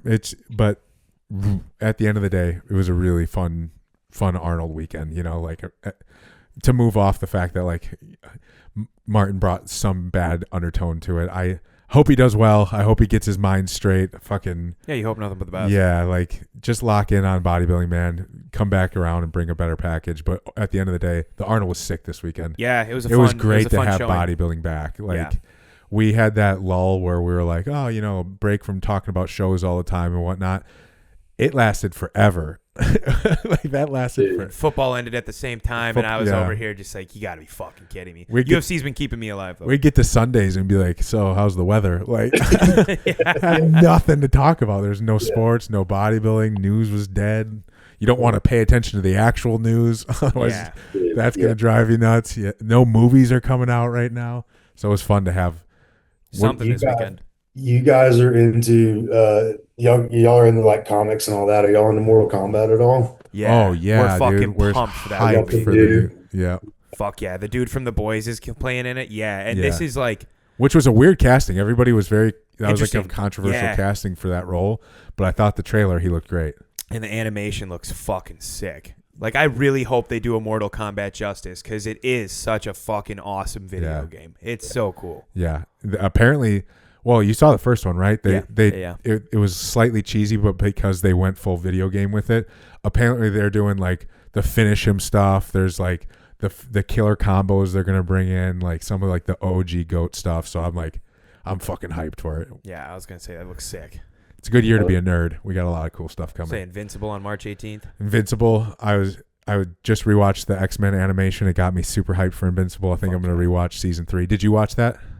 No, Dude, so I listen to y'all, like I said, I listen to y'all stuff, and I'm very like Wolverine's like my favorite superhero. The GOAT. But y'all know like so in depth that I'm like scared to even talk about it.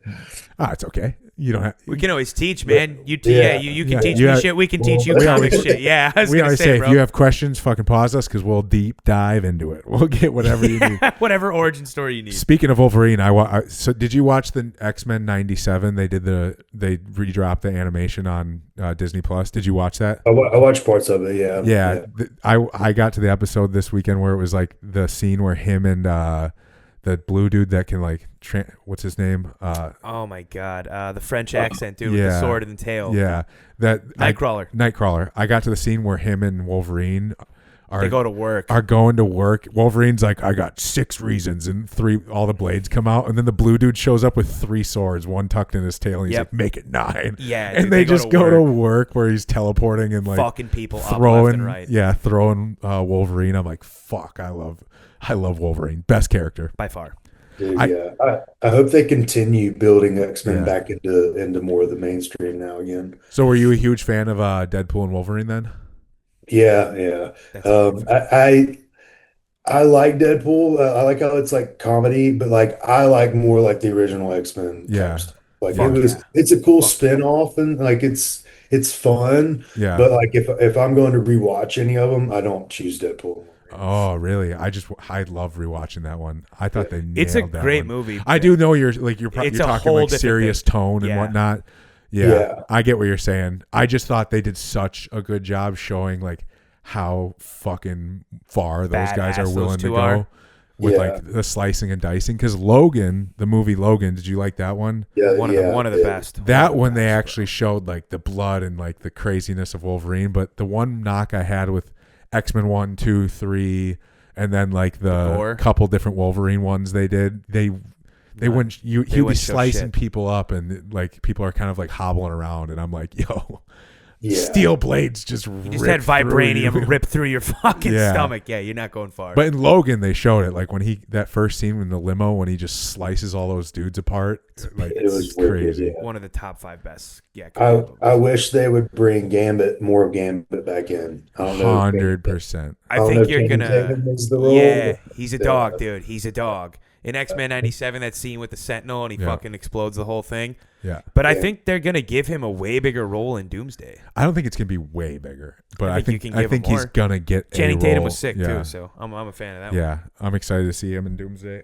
Yeah, a lot of fun stuff. We were talking up in the kitchen, I think it was last week or 2 weekends ago, the route they want to go with Marvel after Doomsday, after they wrap up all this Avengers stuff, is they want to move into like X-Men They're leading redoing the it. like Avengers, X-Men being the main focal point of Marvel, because I think they're realizing after we lost the main The main crew of the Avengers, OGs. Now they're gonna start. they over with realized X-Men. that like the popularity kind of slipped a little bit. Like some of those side Avengers, dog shit. people just projects. didn't really care about, like Ant-Man, dude. Like I don't give a shit.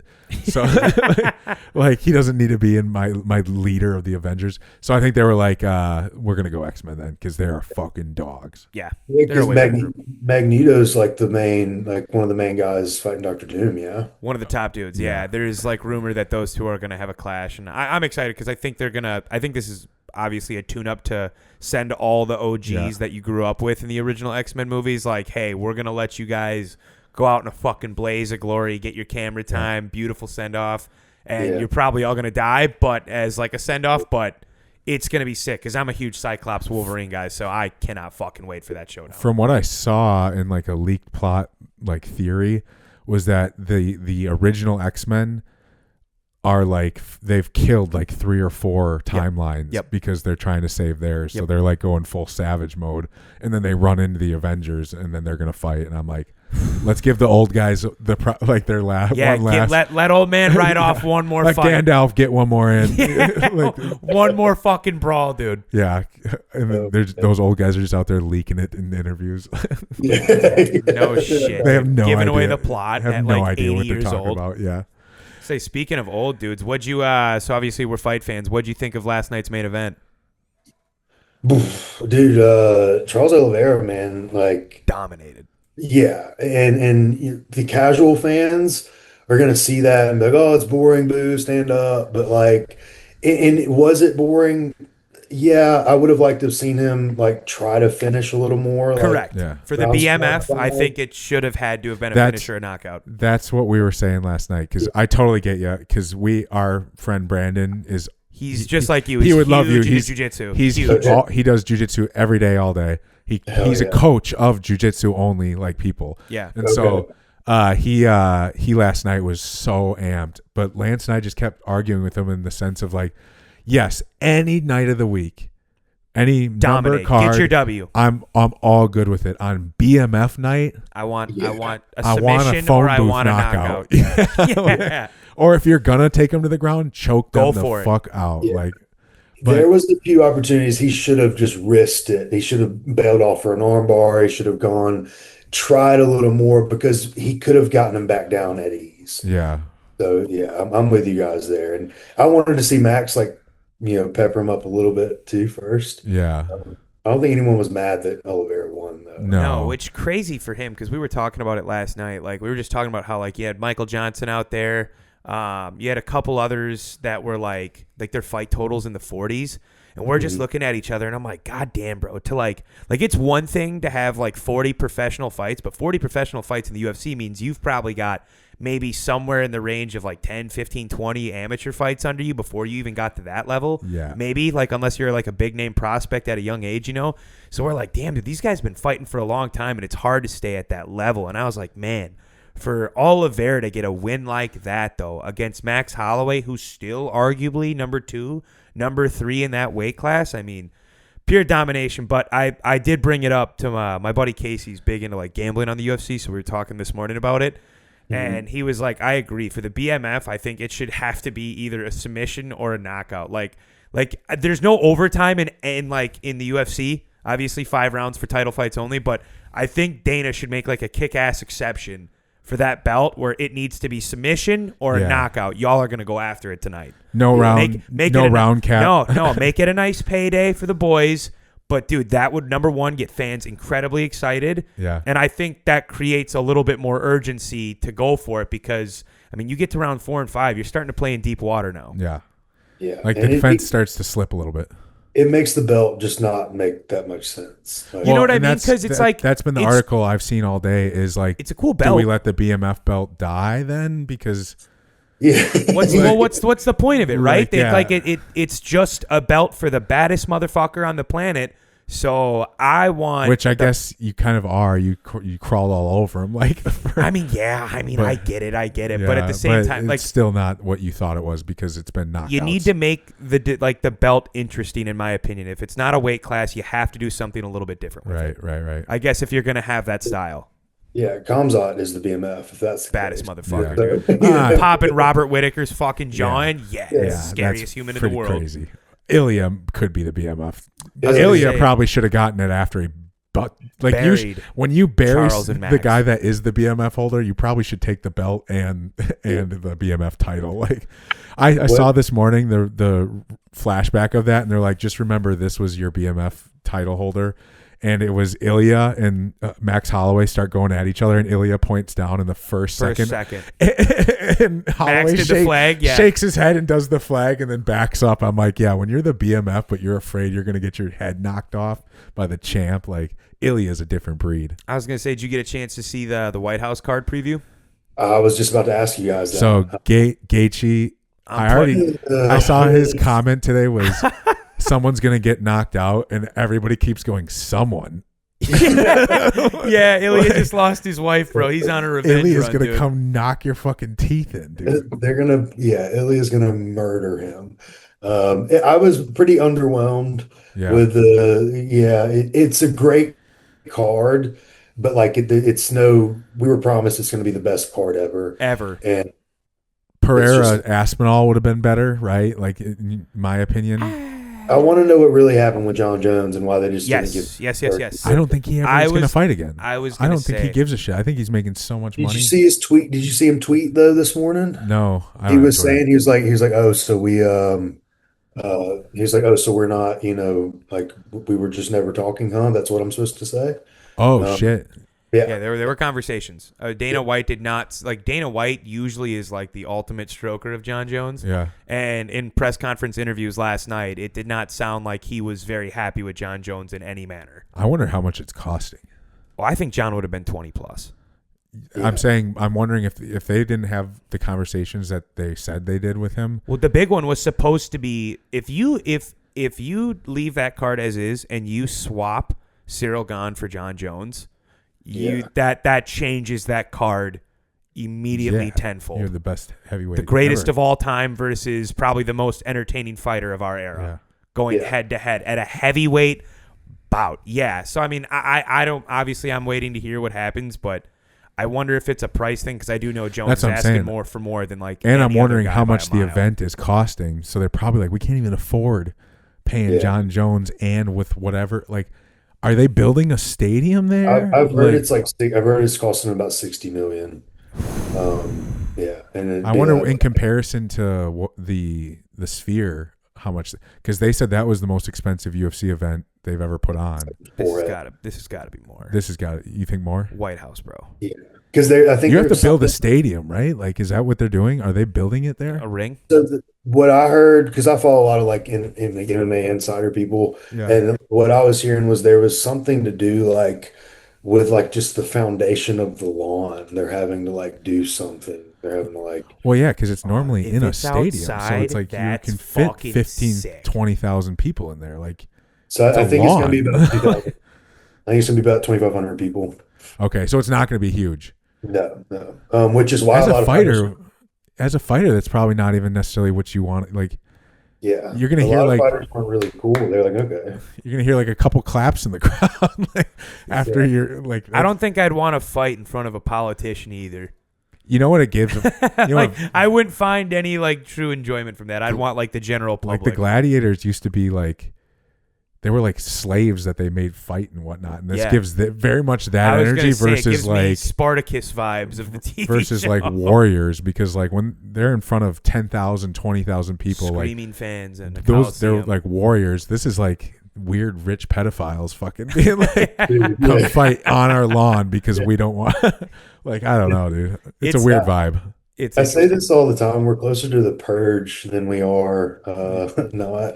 Right. Yeah. It's interesting. Yeah. But no, it sucks to not see John Jones. But I will say, I do really think Cyril Gane versus Pereira is going to be a good fight. Right. It's just Gane's performance I against think so too. Aspinall really gave me like, Gane's like really starting to improve. Yeah, like Aspinall was going down a scary road there for a second before the eye pokes. Who did Gane get? Gane got fucked up real bad by John Jones in the right. He beat him in the second round, if I can remember. Yeah. So going from that to like the way he performed against Tom Aspinall, because there was a lot of like, could Aspinall beat John Jones? And I think that went out the window pretty quick with the Gane fight, despite the eye pokes. But I really do think Gane versus Pereira is going to be a really fun heavyweight fight. I think we can't count Aspinall out though. I think he's still a dog. Really he's good. Still, I he's think still when the he man, comes back, he's the man. Yeah, I hope he comes back. I don't know. Yeah. But anyways, I think and how that card was originally set up, it was supposed to be Jones, Pereira, and then Connor was supposed to fight Chandler. Yep. And then they swapped it to like Ruffy versus Connor. Mm-hmm. And then now and that makes sense because now it's Ruffy versus Chandler. Yep. And Connor's not in the picture. So there's something going on. And it probably has to do with a lot of like, so now they don't get pay-per-view points. It's like they don't get paid off pay-per-view. So it's probably both Connor and John Jones being like, want way too much money. This, right. And it's probably just not going well. I was going to say, you've got two of probably the only guys that could ever even remotely negotiate those types of numbers. I'd be cool with Connor coming back, but I'm so past Connor. Like, yeah, bro, he got absolutely mauled by Poirier, and then he went like not to sound like a dick. His prime was peak, but it's like, dude, when you were on your way out, you were getting tossed by some of those top four. His guys. one win in the last couple where he beat Cowboy Cerrone when he was just, and it was Cowboy Cerrone. Not to take anything away from Cowboy Cerrone, yeah, dog.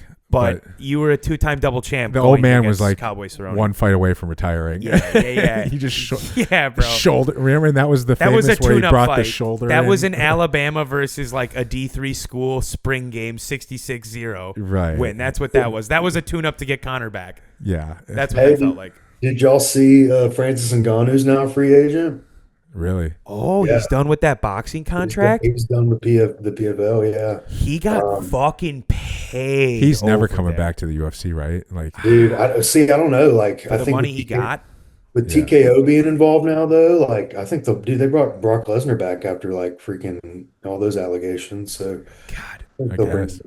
That is the greatest fight that never happened in the heavyweight division. John Jones versus Francis motherfucking Ngannou. Dude, when he was in his prime, I can't remember if Francis fought Stipe or if I'm remembering it right, but there was one fight where like the only critic on Francis was his takedown defense. And I remember he like stopped 2 in a row. And I remember hearing Joe Rogan giggle and go, that's not good. Because I was like, yeah, bro, if you can't get Francis to the ground, you better fucking move. Yeah. Dude hits those as paws hard as a are small car. Francis Ngannou is probably one of the coolest looking heavyweight athletes. That in is the crazy part about Pereira, though, I was hearing Joe Rogan talk about it, was the fact that Francis Ngannou, his punching record on that machine at the UFC like workout place, academy or whatever, Pereira blew it out of the water by like 90 points or something like that with how hard he can punch. So you're like, damn, he just destroyed Francis Ngannou's punching power. Like, that's crazy. That's what Poatan means, is like stone hands or something. Yeah. God, dude, he's the best. And that ref said that when he hears him hit people with his fist, it doesn't sound like a normal punch. It sounds like boulders clapping. Yeah, he knocks dudes out with jabs. Yeah, that's crazy. It's nuts. That's wild. Kind of going back to like our kind of beginning conversation, a lot of what I've heard, like when the MMA fighter comes in the room at like the big celebrity white parties or whatever you want to call them, everybody shows respect to the Yeah. boxer and to the MMA fighter. Like all Oh the yeah. athletes are like, Oh yeah, bro. that's the bad. That's the That's the bad. scariest motherfuckers in the world, dude. They can't fight you because they would aren't be they, like, they would go legal to weapons? jail Yeah, for yeah. being a legal weapon. Yeah. like it is crazy. Like that's how scary they are, that they don't have any weapon on them. They are a fucking killer. weapon. They're a killer. Like when I used to teach concealed carry, and we actually had to like have a part in there about that. Like I forgot what the belt level is or what like slips you into that. But if you are a trained fighter at this level, you are actually a legal weapon, and they can sue you if you get into an altercation with them, because they'll consider you a weapon. And I'm like, so those UFC fighters are like nuclear bombs. Killers. Yeah. What's that? So crazy. You remember? I can't think of his name. He was a left hand. He was a southpaw like boxer in the UFC, but he was really good. There's a famous story about him getting stabbed up in England at a pub, and he took shit. out like fucking 9 guys. I was just gonna say, there's the other one where the guy had his house broken into. I can't think of the guy's name, but he used to be a great. Bisping? No, he was a southpaw striker. I think he might have been middleweight or light heavyweight. He's got a funny accent. I can't think of his name, but apparently he got stabbed like 8-9 times by some guys at a pub, and they were like mouthing off. And apparently when the police got there, it was him just like fist bloodied, and there was like 9 dudes all knocked the fuck out. And then they were like, "Sir, we need to get you to urgent care." And he's like, "For what?" And they're like, "You're like, you got stabbed, dude. You're bleeding." And apparently he started like laughing it off, and he was like, "Oh shit, I guess I got to go to the hospital." Yeah. Adrenaline just kicked in, and he took out like 9 dudes. Yeah, that's crazy. I'll have to find There was another I know one I'm where thinking about. I know I'm thinking where like 4 dudes broke into like a mid-level UFC fighter's home, just beat the shit out of him. He like fucking almost killed one of them, like beat him halfway to death, and like the rest of them were just all knocked out. Like A different breed. could you imagine being like, all right, guys, we got a simple in and out. It's like playing with a child. Like Right. it really is. Like we have some cops come and train with us. It's like local cops, and they're awesome. But like they leave and they're like, oh my God. Like Right. I've not like I didn't realize like how like not in control I can be. Right. Well, think about it. Like they're when they're in the ring together, especially at that level, like they are playing and prodding and poking and blah blah blah, and they're anticipating. When you're looking at a normal human, I'm like, like me throwing a punch probably looks like half speed to a guy like that. Like the telegraph of them knowing like when a punch is coming from a guy who knows how to hide his punches versus some dumbass breaking into your home or some dipshit at the bar who already has slowed their movements down from a beer or two, and you're just like, I'm gonna piece you guys up. It's crazy.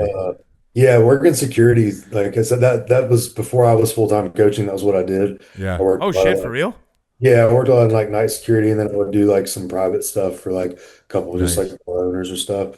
But it was always just like so easy just to like maneuver around. Like Yeah. just yeah, it's and but in those cases, like you obviously you're not trying to hurt the person. Right. Yeah. But yeah, it's very interesting. I watched a pretty crazy one night in Stevens Point. I was bouncing at the hockey bar, and this fucking I forgot whose brother he was, but he was like fighting in the Pettis League down here in Milwaukee, like one of those. So like the Pettis, they Anthony have that Pettis, like smaller league where it's cage fighting. It's guys that are trying to be UFC fighters, starting off. And he had won like 3 or 4 fights in that, and he was up in Point drinking for the night, and one of the hockey players, big old dude, started mouthing off, and they got into fights all the time. And so he swings on this guy, and I remember seeing him get like 4 or 5 punches off before this guy even came fully around, so much so that by the time he was coming across like this, he was out. So his body's momentum is just flying with the punch that he had thrown. And I was just like, holy shit. He knocked him out through 4 punches, and that guy still had not even completed the full 1 punch that he started throwing. And he landed on his face, and when he got up, he had 3 teeth missing. I was like, that is crazy. He punched 3 of his teeth out, knocked him completely out all before that dude even fully finished his swing. I'm like, that's crazy. And that's a low-level guy. That's fucking nuts. And I think he was fighting at like 175, and this hockey player was like 6'2", like 230. That's fucking nuts. I remember hearing the sounds of like the bare knuckles hitting the guy's jaw. And I was the bouncer, just like, what am I going to do about this? Excuse me, sir. Can you leave? No? Okay. I'm not going to say you have to. Yeah, have a great time. Yeah. Can we get him out of here? We had a guy come in when he was a UFC fighter, and my boss was like, what are you going to do if he gets a little rowdy? I was like, not a damn thing, dude. Yeah, I'm going to get him a drink. I'm going to ask him how his wife is. We're going to make sure he's having a good time. Right. I was going to say, talk shop at that point. Yeah, fuck all that. I am not going toe-to-toe. I was actually going to ask you, though, because I never asked you this. When did you transition in from like bodybuilding into the martial arts side of things? So I grew up doing it. So like my dad was a kickboxer Nice. and did jiu-jitsu. So like I was like 3, 4, like doing a triangle choke. Nice. Oh, shit. And then I got away from it just for other sports and stuff. And then 8th grade, I got back into it. I got cut from the basketball team and got back into boxing, and then got into jiu-jitsu in 9th grade. And then that was back like 2008. And then I was doing all that. So I was training with him. So one of my training partners was McGregor's first UFC fight. Holy shit. Marcus Brennan, yeah. And then we had another UFC heavyweight I trained with, Walt Harris. He's no longer competing, but so yeah, there's a few men that I got down with at a young age. So I did that for about 3 years. But it was more like MMA and like no-gi jiu-jitsu. Nice. And then I just kept wanting to be jacked to like, you start seeing Brock Lesnar and Frank Mir, all these guys on TRT. And then here in Alabama, like, you got to be like 18 to fight. Yeah. So like I was, training, doing all that, but I kept trying to get bigger and, was wanting to get bigger to fight. And then I was like, I just kind of want to keep getting bigger. Did the bodybuilding thing and ran into like some heart issues when I was like 28. Just from like blasting gear and not paying attention to blood pressure. And so, I was like, I'd always told myself like, okay, I'm gonna be 30. And if I'm nowhere near like top 5 at North American Internationals, probably should head out. Yeah. But that was kind of the sign. And I went right back to my MMA school. And I was gonna fight actually, was what I was gonna do. And but then I was 28 and I'm sparring guys who were 22 and have been training for 8 years. I was like, well, gonna be a long road there. So then I stuck with jiu-jitsu and been doing that straight for 5 years. And so all in all, I have probably like 7, 8 years total. But that was kind of how I did it. Damn, that's a crazy transition. What was the biggest you got to with your bodybuilding career? Dude, I was like a shitty 240, man. I wasn't like I How just tall are you? I'm like 5'10". Okay. Like I could get peeled. Like I mean, I could get like my last show I got really in shape for. But like just how big I needed to be, and like that I'd already again I was coaching, and I started to see a little bit of like guys who just got it, and that was something that. Now I really coach guys who got it, and I was like, oh, like I diet harder, train harder, did all the drugs harder, and I was never anything of what they were. So Sure. I was one of those like I just kind of knew, and I was like, man, I'm not going to waste my time like when I can just coach and do all that. So I really doubled down into coaching right after my last show. Nice. Fuck yeah, dude. Fuck yeah. When you're not bodybuilding and when you're not coaching and you're not doing jiu-jitsu, like what do you do in your free time? What are kind of some of your hobbies outside of you just being busy as fuck? Oh man, dude, honestly, I'm like fucking Eminem, dude. I don't leave my house. Yeah. Yeah, I'm very like low key.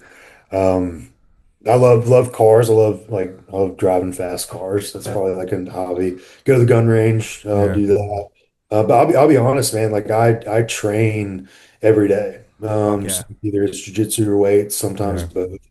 I was gonna say with jiu-jitsu, I probably have no time. Yeah, that's what I pour a lot of my effort into. And then my clients, like, dude, I work, 6 days a week, and Fuck yeah. Yeah. So, but like there's like last night, dude, watching fights and the show like that to me, I That's the love best. that. I'm a movie guy and the cookie guy. I'll eat cookies all the time. Just still casually fucking shredded at the same time. That's Right. probably the biggest benefit of Yeah, jiu-jitsu. but You're when you're, fucking yeah, I was just just gonna peeled. say when you're doing jujitsu and getting all that cardio and fuck yeah, you're allowed to have some cookies. He'll post something on his Instagram where he's just like head over, just dripping faucet sweat. And I'm like, that's crazy. That's Nick after like one set of chest supported rows.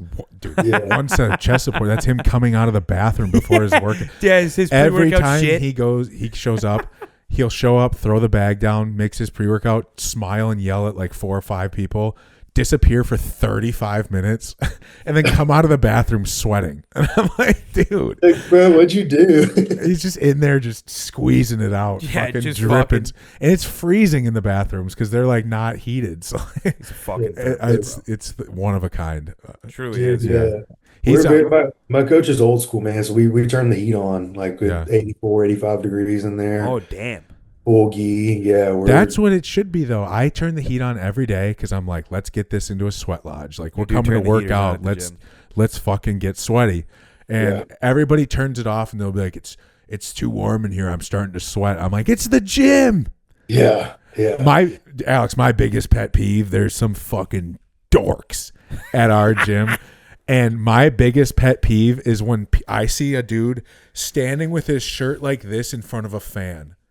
You fucking homo. Like that shit pisses me off. Like I'm like you guys are out there dripping sweat. Like I know wrestlers, I know fighters like out there who just Sliding in it, and they sliding on turn the the mats. heat on. They're like, we're gonna make the walls sweat. And I see people that are like, I'm getting slightly hot in my workout. I'm gonna go stand in front of a fan with my shirt up so my tummy can get air. Are you kidding me? If anything, if I get cold in the middle of a workout, it feels fucking way worse. Hate it. Way worse. You want to see some like trend come out of my DNA, like just leftover residue from the old days? Yeah. It's when the gym is cold. I will start bitching, cussing, Yeah. that, and then when I'm doing cardio and the fan automatically comes on, Yeah. Get pissed. oh, dude, I hate it. I'm like, why is this even on this machine? We're working. We're not Yeah. trying to get no. I was gonna say totally there's a get it. satisfactory feeling of feeling everything just be fucking stuck to your body in the middle of a workout. You're like, I'm fucking grinding. Some right of my so I was in Afghanistan for 13 months and we were over in Jalalabad, and at one point like they closed down the gym and all of us on the base were like, no. And so we're like, well, it's closed. We just moved everything outside. And so it was in the hot sun all day, every day. But those are like to this day, I text my buddy Tom all the time, who I just brought into the social candy the other day. I'll be like, dude, I miss those workouts because you would just be out there. You'd have to spray down the bars with water so that your skin didn't like melt to the bar. But it was like 112 degrees out, and you're just out there shirtless, 4 plates on each side of the bar, squat, like just getting after it, and you're just dripping sweat. But you're like, I'm fucking working. That's the whole point of the workout, is to like beat yourself up for a little bit. I'd feel like I was in a movie if I was doing a workout like that. It'd be sick. That is how my memory almost still has it. It's like almost like. What'd you guys do on Thursday? Well, me and the boys in the Afghanistan desert were deadlifting 5 plates. I'd be like, yeah, that sounds fucking sick. Get some classic rock full blasting with a speaker out there. Get after it. At one point, they did give us this little overhang, so we actually built out of wood like a deck, and then we moved it all under because it got a little too hot and crazy at one point. And then we had this overhang and netting, and we had like 550 cord or paracord running through like all these different pulleys to make pull downs and things like that. We had a squat rack, dumbbells up to 110. We built like a old school deadlift platform where we found a bunch of old rubber like tires and pads so that it wouldn't break through the flooring of the wooden deck we built. And we would just have screamo or like crazy rock going on in there. And it'd just be like 10 army dudes shirtless. We have so many pictures of it just like fucking going to town though. Like that's like what I think of working out. Sometimes when I see some of this luxury shit, it just like, I'm like, there's something about it that takes away the appeal. Yeah, right. That old school effect. Right. Yeah.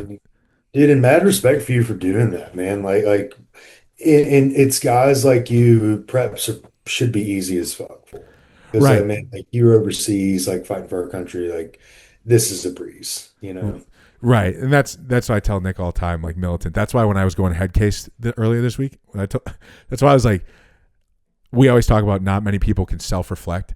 I literally, after that day where I was like, ooh, like you went off plan in the complete opposite way. I know you were trying to do it for right reasons to get more shredded, but like, don't, bro. Like, militant, right? Like, that's what I've always been, and that was like my slip up of not being militant for once. And I was like, don't be a head case. Only head cases do that, where they start taking things into their own hands and doing their own shit, self-prescribing crap. Dude, it happens though, man. Yeah. Like it's either that or you're gonna eat a whole box of cereal. Yeah, right. Rather one than the other. Yeah, I was gonna say you had the good intention behind it at least. Yeah, I told Nick because my first prep, I had a half pizza one time, and I was like, I was like, dude, I cheated, and he was like, I'm so disappointed in you, and I'm like, me too.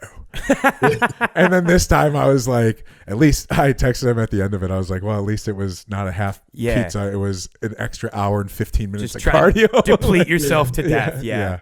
But anyways, we're at 2 hours, man. So I want to wrap it up, give you some of your Sunday afternoon back. We always do final thoughts around the table. So for our listeners, first off, thank you for coming on. You know, talking to Arnold was great. We've gotten into a ton of topics. Yeah. Like our listeners have a treat of an episode hearing about a fucking ton of different things and some really great perspective from you, Alex. Like some different ways of thinking that I really appreciate you bringing. But what's a final thought you can leave some of our listeners who are usually young in bodybuilding, I would say. Okay. Yeah. You know, a good thought for them. Well, the Dumbbells and Doobies podcast, yes. I assume maybe they partake in some smoking, recreational stuff.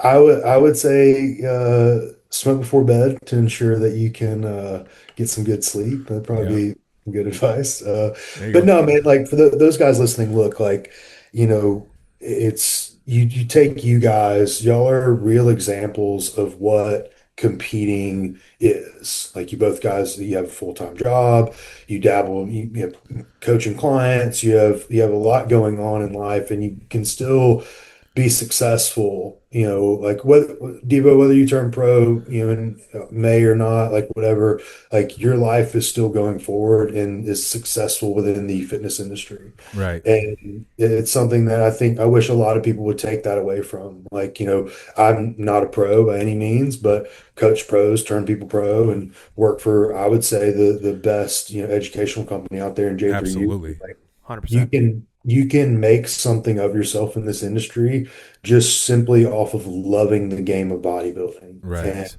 I think that's something that all three of us have in common is, you know, I mean, dude, you're talking about you're over there, you know, overseas in Afghanistan, like fucking, you know, trying to find a way to work out. Mm-hmm. You know, I'm sending myself to a cardiologist at 28 because I want to be huge, you know. Right. Like we got Lance like diving in now, and he's fucking, you know, gonna have his first prep sometime, and like paving the way that you and Nick have led by example for too. So like anything that we kind of put our mind to in this industry, we look at like, oh, I gotta have the pro card, I gotta have the contract. You don't. Like you can make something of yourself just because you fucking love this stuff. Yeah. That's a great speech. That is a great speech, and that's why this podcast exists. Lance and I are like, Nick's doing really well, right? Like he's got the sponsorship. He's going to be a great pro. Like he's doing really well. Lance and I, we just love bodybuilding, man. Like we talk about it all the time. I joke with him every week. I'm just like, yeah, man, I see 4 new hair follicles fall out every single day for a local W, but I'm like, I don't know what else I'd rather be doing. No, nothing, like, dude. Like, I love this shit. I love training hard. I love the lifestyle, and it's such a, I mean, we built a friendship off of it. I have my entire career to thank for it. I have everyone around me that's amazing to thank for it. So, yeah, it really just does come down to the love for the game. Yeah, absolutely. We know you're a true homie, too, when you literally had the guys' night on your mind coming into the episode after we just made this weekend into like this ultimate guy epic, night. Yeah. all like we've been hyping it up all week, and then you come in and have the same mindset. Yeah. That's hilarious. So thank you for coming on, man. Really appreciate it. Like, follow, subscribe, guys. Go follow Alex on his page. Reach out to him for coaching if you're looking for a coach. He's fucking phenomenal, as you guys saw in the beginning. Yeah, the Monster Maker is a great title for that. Yeah. And then follow the Iron Society and use code D2, and we'll catch you guys next week. Thanks for listening.